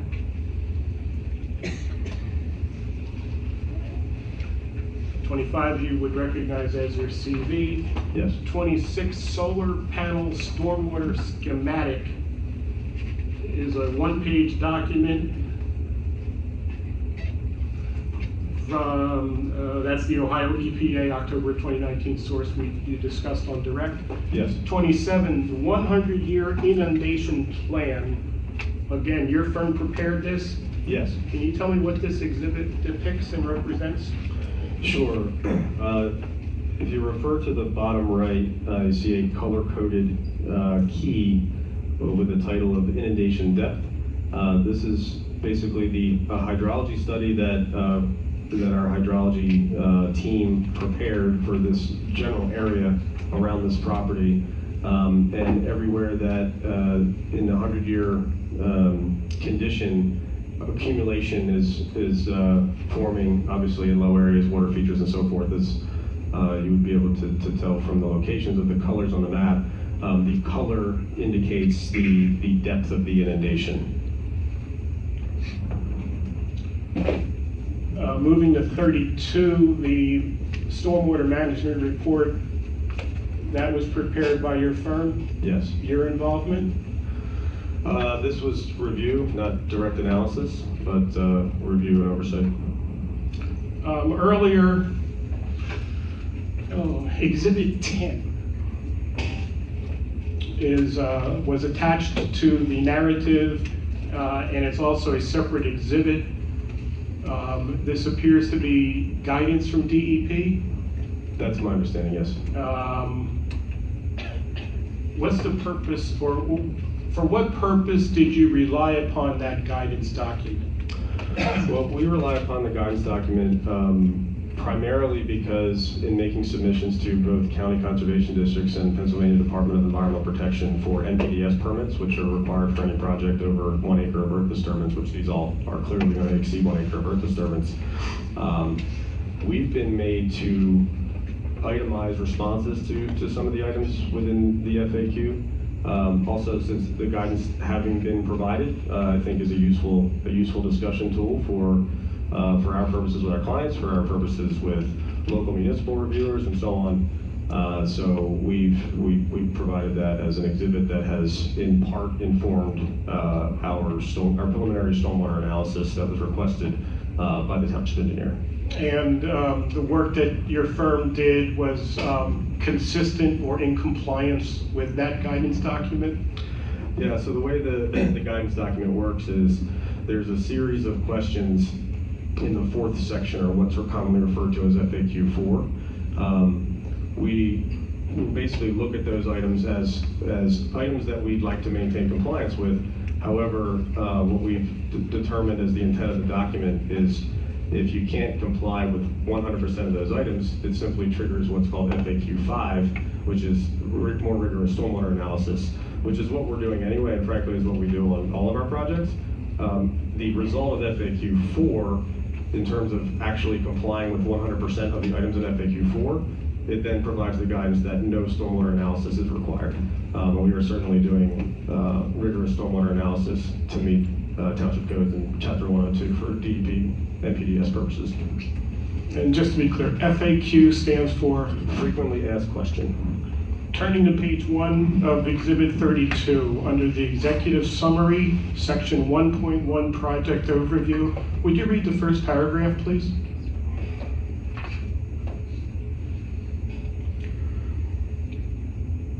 The following report will provide details on how the proposed stormwater management design will be utilized to achieve compliance with the Windsor Township Stormwater Management Ordinance, PADEP FAQ for Chapter 102 permitting for solar panel farms, and all of the standard design criteria from PA Code Chapter 102, 102 HE23. What did you leave out? Oh, the date? Yes. Yeah, it's the old date. So that's not the correct date of the DEP FAQ guidance document? It's dated, no, it is the correct date, it's not the latest revision. So does the FAQ guidance dated January 2, 2019, does it address solar panels? Yes, the document was only created to address solar panel farms, as they call them. So your stormwater report isn't consistent and in compliance with the April 2021 guidance document? It is. We're referring to the April 30th, 2021 document. The January 2nd, 2019 reference is an outdated reference. So if I turn to the conclusion of your report,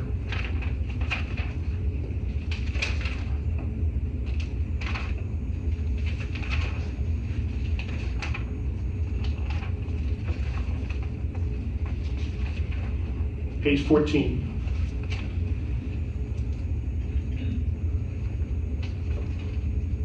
It also references the same outdated guidance document. Is that correct? Yes. So if you cite a 2019 guidance document in the executive summary and in the conclusion, is it fair to assume that's not a typographical error? That is not fair to assume, no. So it's going to be your testimony that's a typographical error? Yes. Made by whom? The preparer of the report. And did you review the report before it was submitted to the client? I did. I didn't catch that date. You didn't catch neither the executive summary nor the conclusion. Right.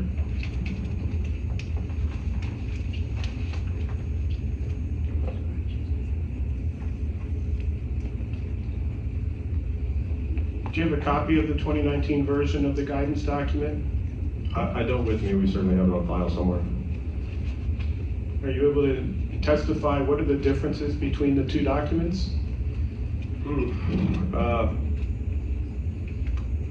Not off the top of my head.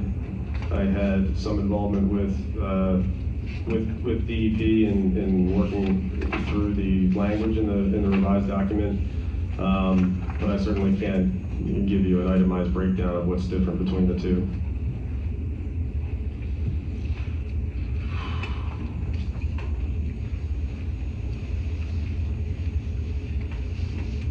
Do you have a copy of your notes, Board Exhibit 23? Did you get a copy of that? No.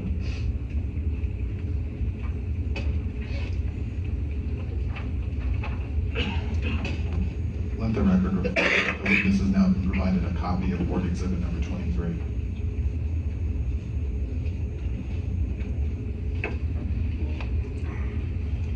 When did you prepare this document? Just a couple days before the first hearing. Was there more than one version of it? No. Well, actually, let me rephrase that.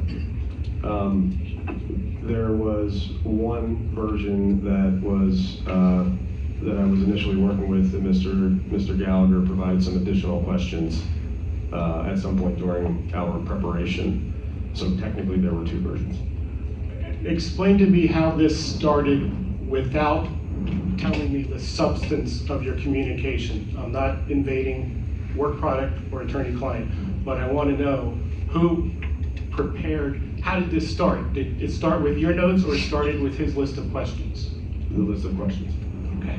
And he provided a list of questions, you provided draft answers. I provided my answers for my own reference. Right. Right. And then he followed up with additional questions? Yes, that's how I recall it, yeah. Okay. Did he make any edits, comments, or changes to your notes of your proposed testimony? No, that was a document I housed on my own computer. Okay. Did he get a copy of the final version? I don't recall. I shared back with him the full version with my notes.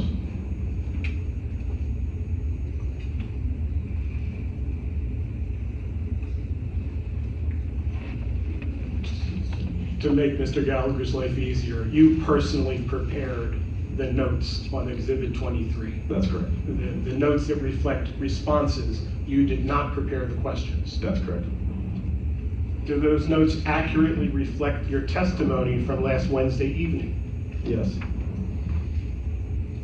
Is there anything in the notes that's inconsistent with that testimony? No.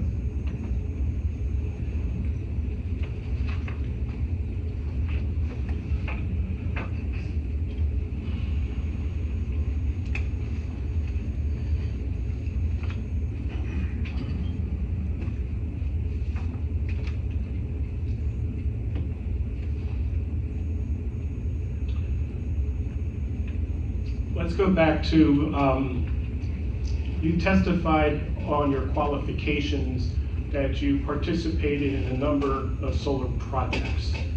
Tell me about solar projects in Pennsylvania that you participated in preparing plans. Sure. You're looking for a list of projects and locations, or? How many? About 19 is what I counted up. And when I said plans,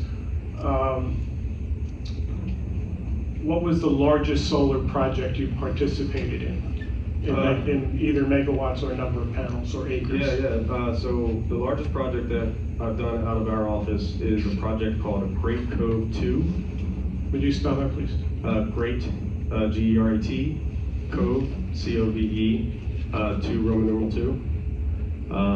That is in Franklin County, and that one was 150 megawatts.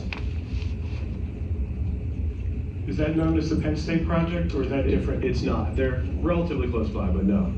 This one is a power purchase agreement with the University of Pennsylvania. Okay. And do you know who's purchasing the power from Mountain Trail Solar's project? I do not.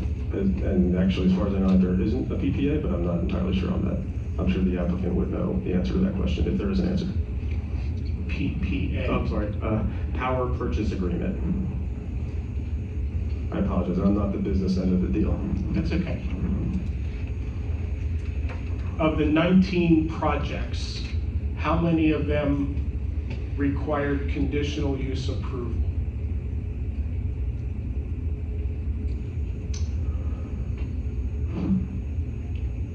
Two. And to be clear, some of these are in process.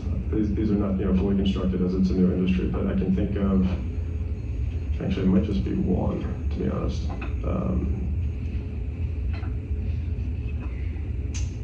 Did you testify in that matter? No, one of my colleagues is testifying. So the first one I'm thinking of is in Polk Township, Monroe County. That is in the middle of a conditional use process. Many of the projects that we have are in areas that have no zoning or have zoning that was put in place to allow projects in certain districts and haven't required additional relief. So Okay. That project and actually this project might be the only two conditional uses that I can think of. How about special exception?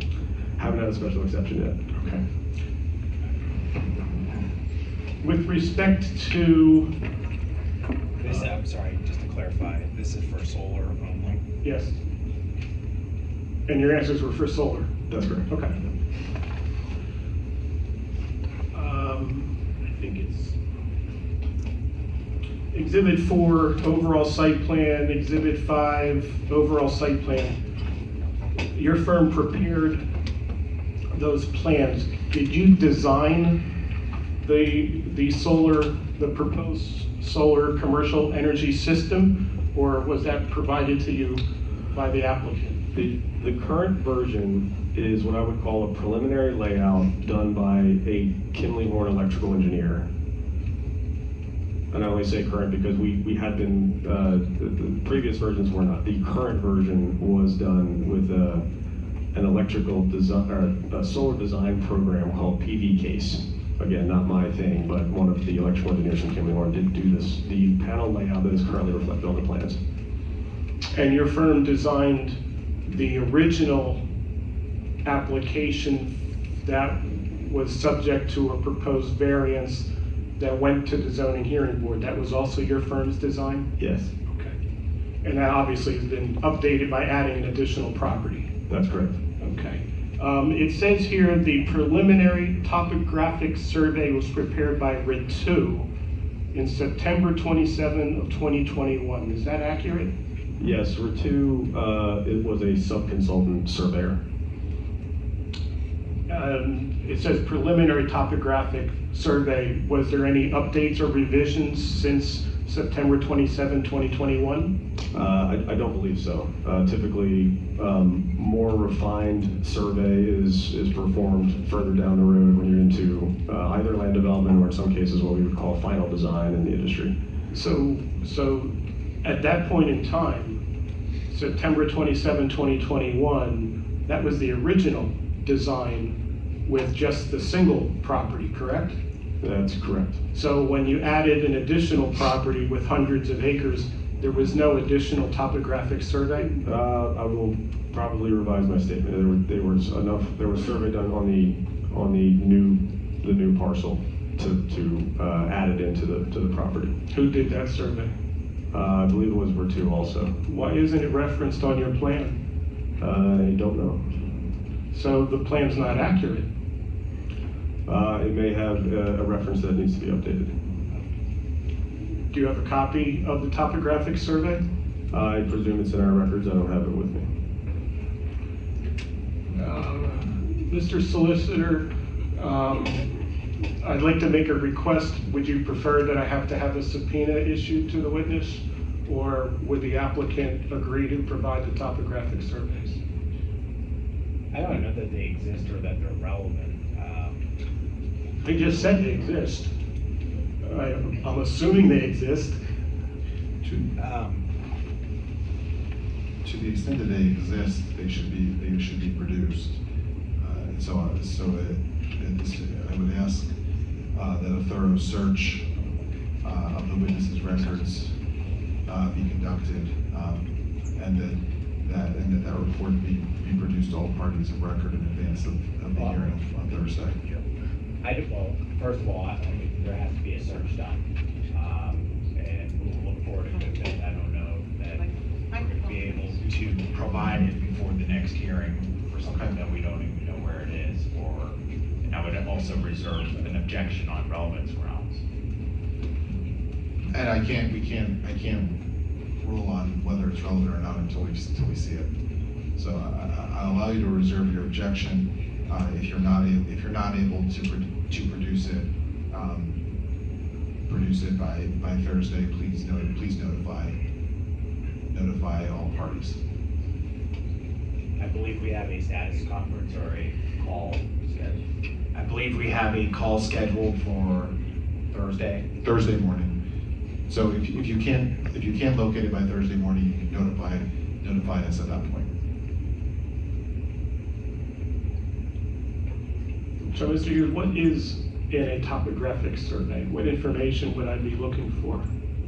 Well, the topographic portion of it is contours, terrain, elevations of the terrain, provides an indication of slopes and so forth.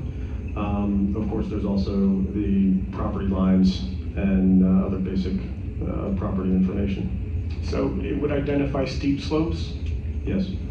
Would it have identified slopes between 10% and 25%? Well, the topographic survey itself wouldn't specifically identify those areas, but essentially our analysts within AutoCAD can ask CAD to identify those areas and highlight them accordingly. So why does your conditional use plan only include a legend for slopes greater than 25%? That was what was deemed to be the called the off-limits area in accordance with the ordinance and the review letters from the township engineer. What about the DEP FAQ document? What does it say about slopes greater than 10%? Well, the DEP FAQ document has some sections on slope, but what I was referring to earlier is an important factor, which is that when those items in FAQ 4 aren't met, all it simply does is default to FAQ 5, which requires rigorous stormwater analysis by design professionals. That's what we're doing anyway. So design on slopes over 10%, between 10% and 15% and so on, require attention and analysis. And of course, those will all be design considerations that would be made during land development and permitting. But not worth including on your conditional use plan? Well, not required for conditional use. But you said you were in compliance with the DEP guidance document. If you're in compliance with the document, why not show your work product? The compliance is FAQ 5, is doing stormwater management analysis. FAQ 4, satisfying FAQ 4 means no analysis is required. So only certain FAQs did you comply with, not all of them? No, it's an if-then statement.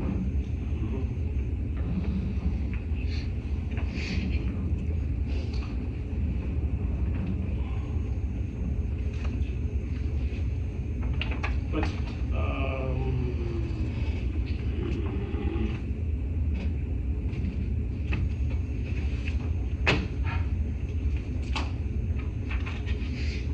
by the way, you're okay, you don't need a break. Okay.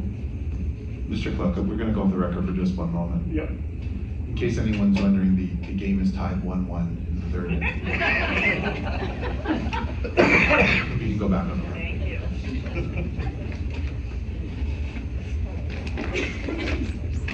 I didn't ask for that. I'm sorry, back on the record. Let's go to the narrative. Objectors number 1.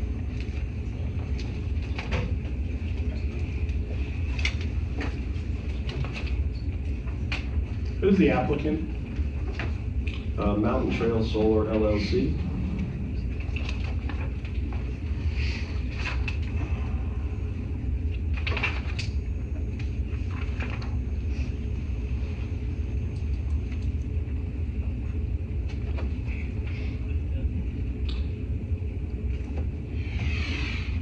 You look at the cover sheet for the conditional use plan.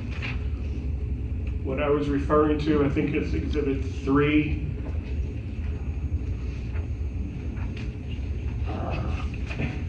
Where I was questioning you about topographic. Who's the applicant on the plan itself? This plan says Leeward Renewable Energy LLC. Who's the applicant? Mountain Trail or Leeward? Mountain Trail is the application entity for the project. So the conditional use plan is inaccurate. It references the parent company. Well, but is Leeward a Objection, separate? I mean, ask the answer. He's already explained that this is the parent company. Mr. Clerk, can you move on to? I was going to ask them if they're separate corporations. Just because it's a parent doesn't mean it's not a separate entity. I can't speak to the business relationship. That's fine. Or the corporate relationship. That's fine, but you say on the CU plan, it says applicant Leeward. On the plan, yes. Mr. Clark, please move on. No, I am, I'm just reading my notes.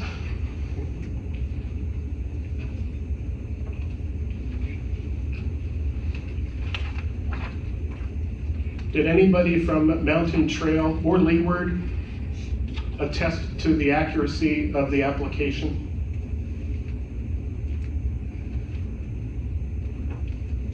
I don't know if I can answer that. I'm not either entity.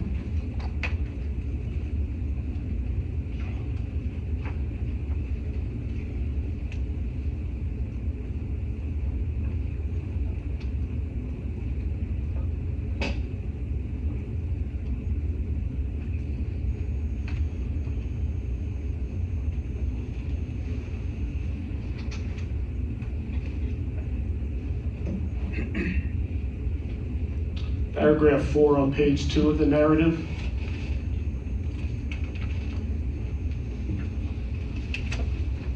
After identifying the tax parcel IDs for the subject property, defining the subject property, it says, Gaspari and Frederick have entered into option contracts to lease and/or purchase the subject property to Mountain Trail for the purpose of developing the solar facility. Have you seen this option contract with Mountain Trail? No, that's, again, I'm not the business end of the deal. I'm simply aware that it exists. You're aware that an option contract exists. How do you know that? I'm gonna object. This is irrelevant to this testimony, his line of testimony. It's outside the scope of his direct. It's irrelevant. It's cross-examination overruled. You said you've seen an option contract with Mountain Trail. Have you seen that? So we have a share file folder, as you would imagine. And there are 2 folders in there, which I frankly opened today and opened documents and honestly did not read. That said, one said it was I think it said lease. One for Gaspari, one for Frederick, and then another one for Sunday, presumably more of an easement type of agreement. Again, outside of my purview, but I know they exist. And I've seen them. But. Mr. Solicitor, I would ask the applicant, Mountain Trail Solar, to provide the documentation that serves as its basis to have a legal interest in the proposed properties in order to be a proper applicant. And if they cannot produce a document, I move to dismiss the application. Mr. Gallagher, your response. We have provided the documentation that gives us the right to file the application. That's Exhibit 2. So Exhibit 2, for the record, is a memorandum of option contract that was entered into between Leeward Renewable Energy Development LLC and Gaspari Mushroom Co. Inc. Correct? Correct. Is this Mr. Clark, is this the document you were looking for? I don't believe this document provides Mountain Trail Solar with a legal interest in the property so that they are a proper applicant. They do not have standing to seek conditional use approval. I move to dismiss the application. This is, this is absurd. Those are legal documents that give us the right to be here. And this is not within his scope of knowledge, and this juncture to be raising this is completely improper.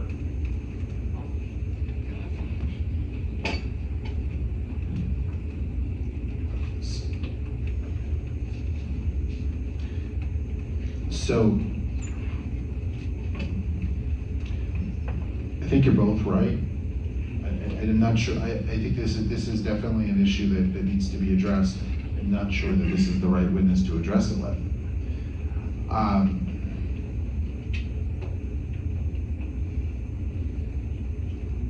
at this point, Mr. Cluck, I'm gonna hold your motion in abeyance, because I don't believe that it can be ruled upon, based on what's been presented at this point. So that.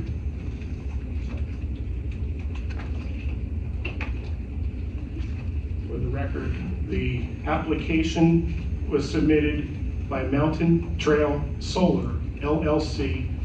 It was attested by the attorney as being true and correct. The narrative incorporated into this application in paragraph 4 states, Gaspari and Frederick have entered into option contracts to lease and/or purchase the subject property to Mountain Trail for the purpose of developing the solar facility.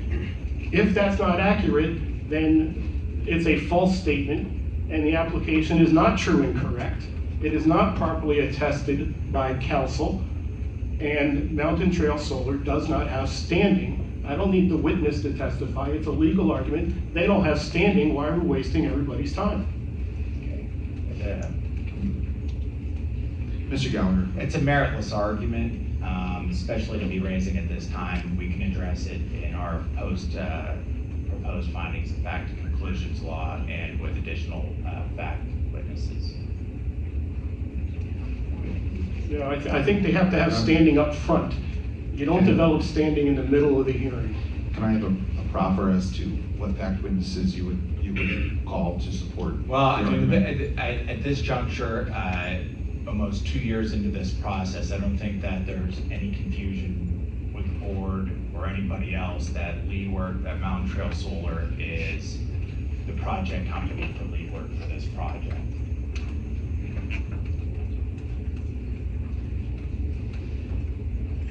My question was, who are you going to call to establish that?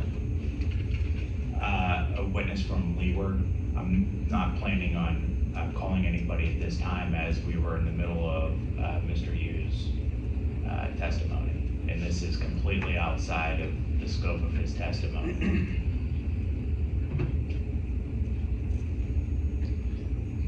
We're going to take a 5-minute recess so I can confer with the board.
Oh, no, I don't know.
Yes, they were on the other side. Scary. I have a whole bag.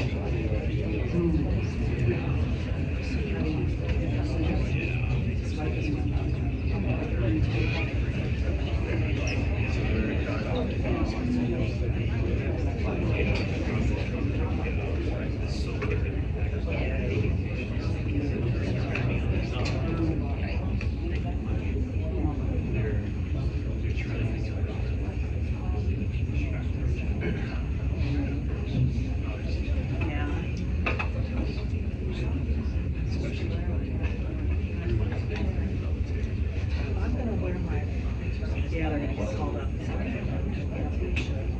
Yep.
Okay, we are going to go back on the record.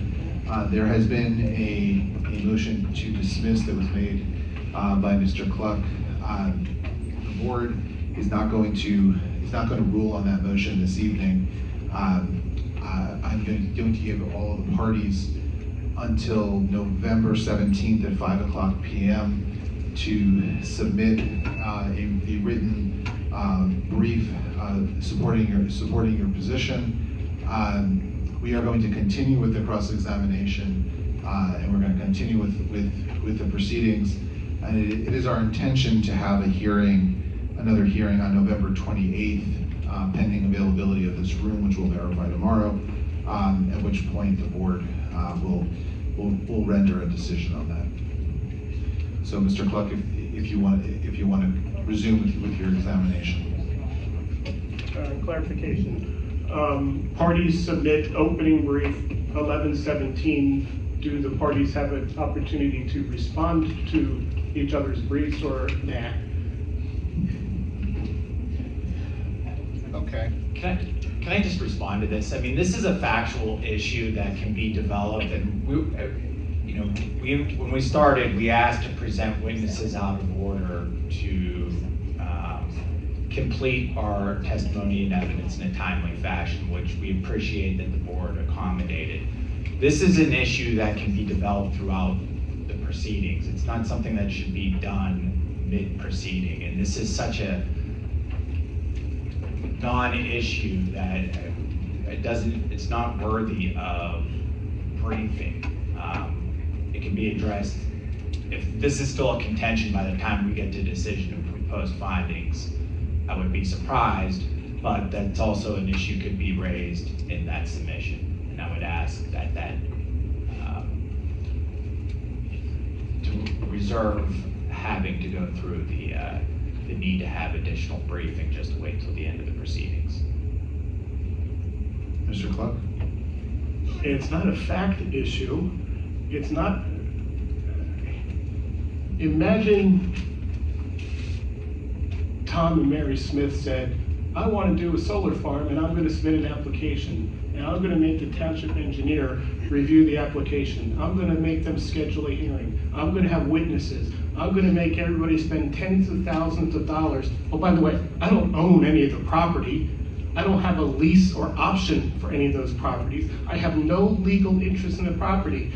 Are you going to allow Tom and Mary to go forward with the application? That's what this is about. This company is not the applicant. The applicant is Mountain Trail. Mountain Trail has no legal interest. It's not meritless.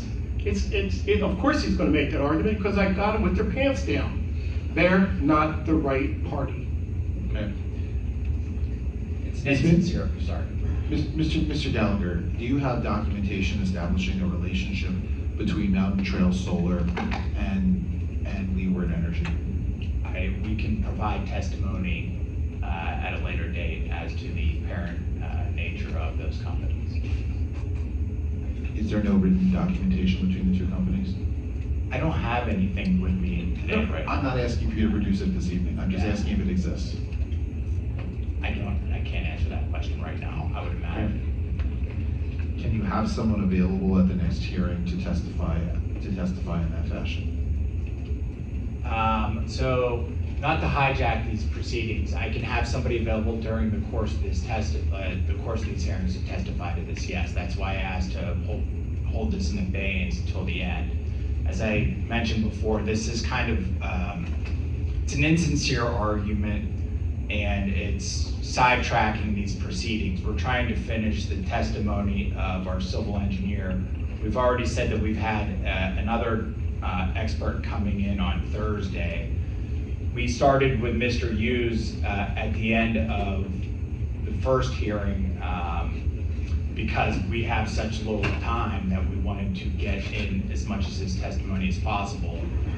We're forcing him to go again. If we bring on another witness from Leeward, then is that going to open him up till he's going to have to stay on till the very end for cross-examination before we can bring other witnesses on. So that's the fear that we have. Okay. We have some pro se parties. I'd like to see if they have a position on this. Mr. Osenbach.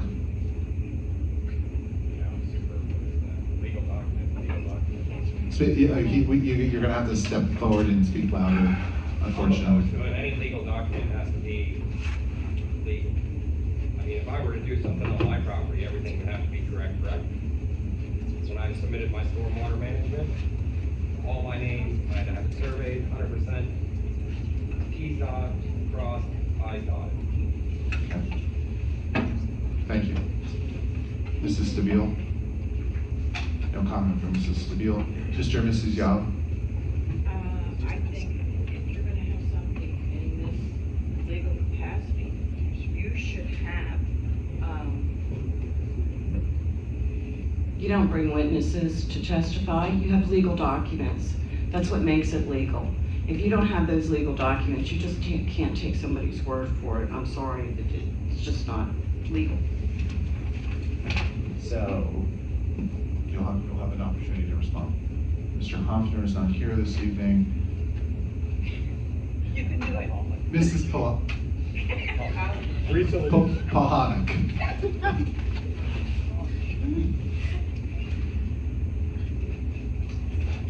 We recently installed an outdoor riding sand arena in my back pasture. We also recently put an addition on our house.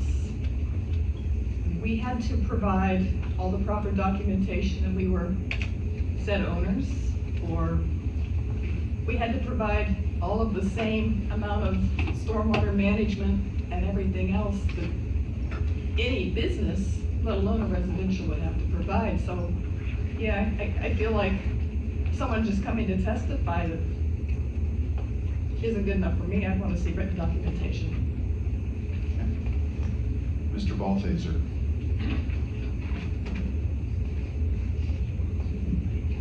I agree with Mr. Cluck on his position. And to me, if there is the proper documentation for this partnership, it shouldn't be a big deal to produce it quickly.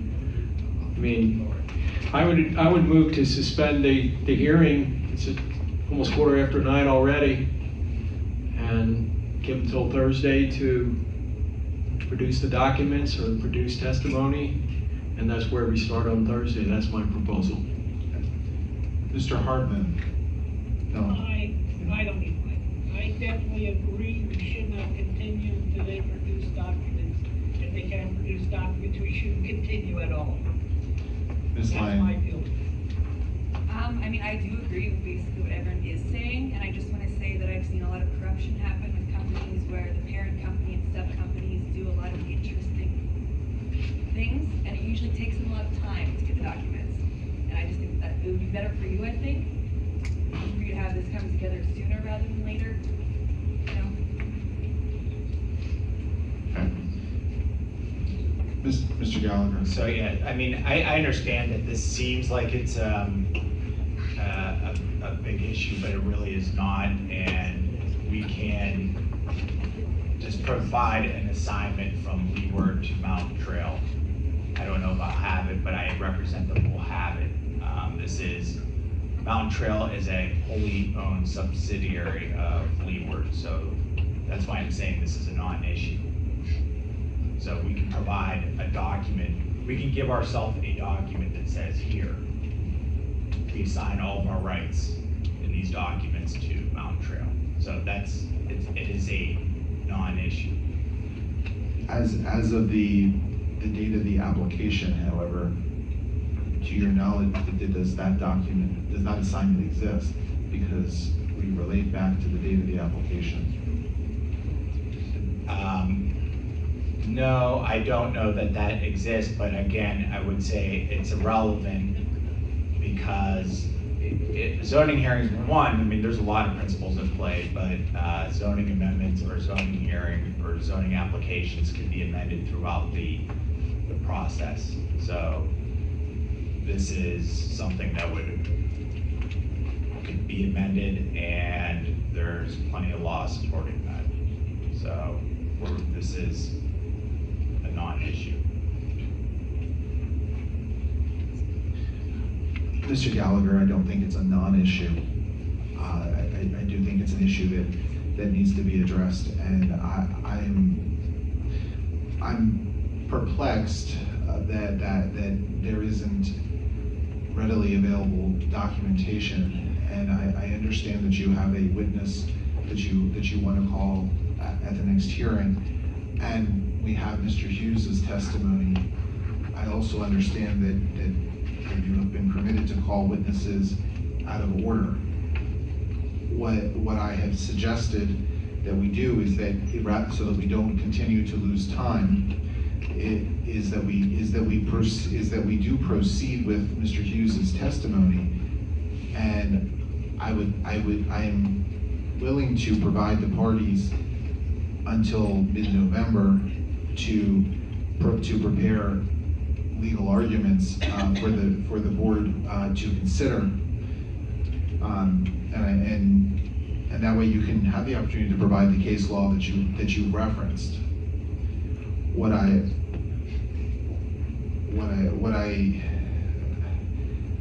think at this point, I don't see any other way to proceed other than to address this. But what I don't want to do is not proceed on Thursday evening, because I think that we need to continue with these hearings. So what I'm suggesting, and all parties, I hear everything we hear everything that you're saying, and this issue is going to be addressed, but I want to make sure that it's addressed properly. And so what I would suggest, we are going to in a few moments adjourn the hearing for this evening. However, I do believe you have a witness who's coming in from North Carolina for Thursday, and which witness is that? Time in Cleveland. Okay. And what I would suggest is that because there was already a stipulation with Mr. Cluck that we would take that witness out of order. I would like to continue with Mr. Hughes' cross-examination. However, if you have a witness that can provide some illumination on this issue that's now been raised, I would be willing to suspend Mr. Hughes' testimony for the purposes of hearing that. Do you have someone who you can produce on Thursday? I understand that that's 2 days from now. Yeah, I believe we can, yes. Okay. And is it just for a limited purpose? I mean, we're not gonna get it, I've seen, I don't wanna get into, okay, he's up, now I'm going to go through this whole narrative. No, there's things that we are going to address in due course. I would like it to be for this limited purpose only. I don't think that testimony should take more than 10 or 15 minutes. I would hope so. It should not, because either the documentation exists and it can be produced, or it doesn't. And that and then. Well, so I'm sorry, I'm just because this is all happening in real time. So then you said that we have till November 17th. So You have till November 17th to provide legal argument. So there will be no ruling on this until November 28th. Okay, I'm a little concerned with that. I mean, okay. We can address it in that memorandum, in that legal briefing. This just seems like something that would end up in a remandable situation, which we would like to avoid, and we'd like to complete our record, so. Mr. Gallagher, did you say your laptop was damaged? Is that why you're having an issue maybe with the time to produce this, or? Ms. Lang, if you could hold that comment, please.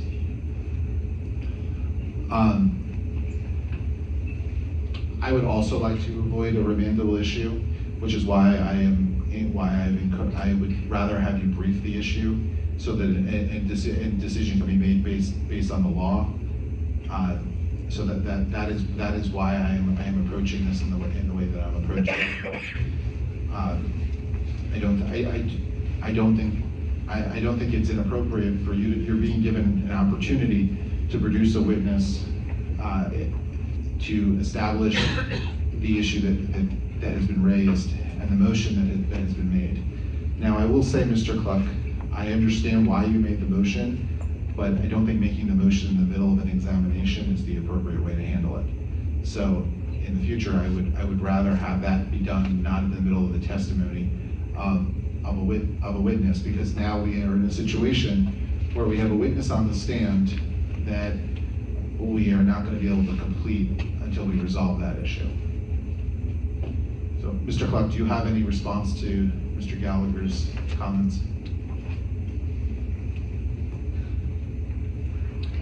I want to be clear, you're requesting him to document there was legal standing as of the date of this application being submitted. I don't know that I need to defend the timing of my motion because it was in the beginning of the narrative and I was just starting to cross-examine on the narrative. The narrative had a false statement. Now, if the witness wasn't able to answer, that's fine. That's why I made the motion. It was apparent Mountain Trail Solar doesn't have standing, period. Now, I don't mind going forward with North Carolina on Thursday. I mean, we might as well establish the record, but I don't want to go into November, December, January without a ruling on this. I think the law says standing when you apply. And a subsidiary doesn't have standing because of a parent. They're separate entities. And that is why I would like to see legal memorandum by November 17th. And then so those are to be served by 5 p.m. on November 17th. And any reply brief would need to be filed by the end of the day or 5 p.m. on November 22nd, which I understand is the day before Thanksgiving. But that way there's ample time for all of that to be considered by the board. Can I mean, this has all come up like in the middle of a cross-examination. I haven't talked to the client. Could we just take a 5-minute break before? Yep, absolutely. We'll take a 5-minute recess so that the attorneys can consult with their clients. Thank you. What was the date of the reply? November 22nd. 22, which is the day before Thanksgiving. That's fine. If you want to file a reply. If you want to.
go back on the record.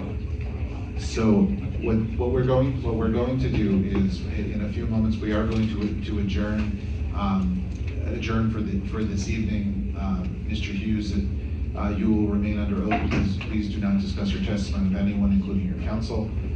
And then we have another hearing. The next hearing is going to be this Thursday, October 26th, beginning at 5:30 p.m. in this room, the large group instructional room in the Hamburg area middle school. The first witness will be is it Tommy Cleveland, and then to the extent that there is any, are you going to have another witness with regard to this issue available for that?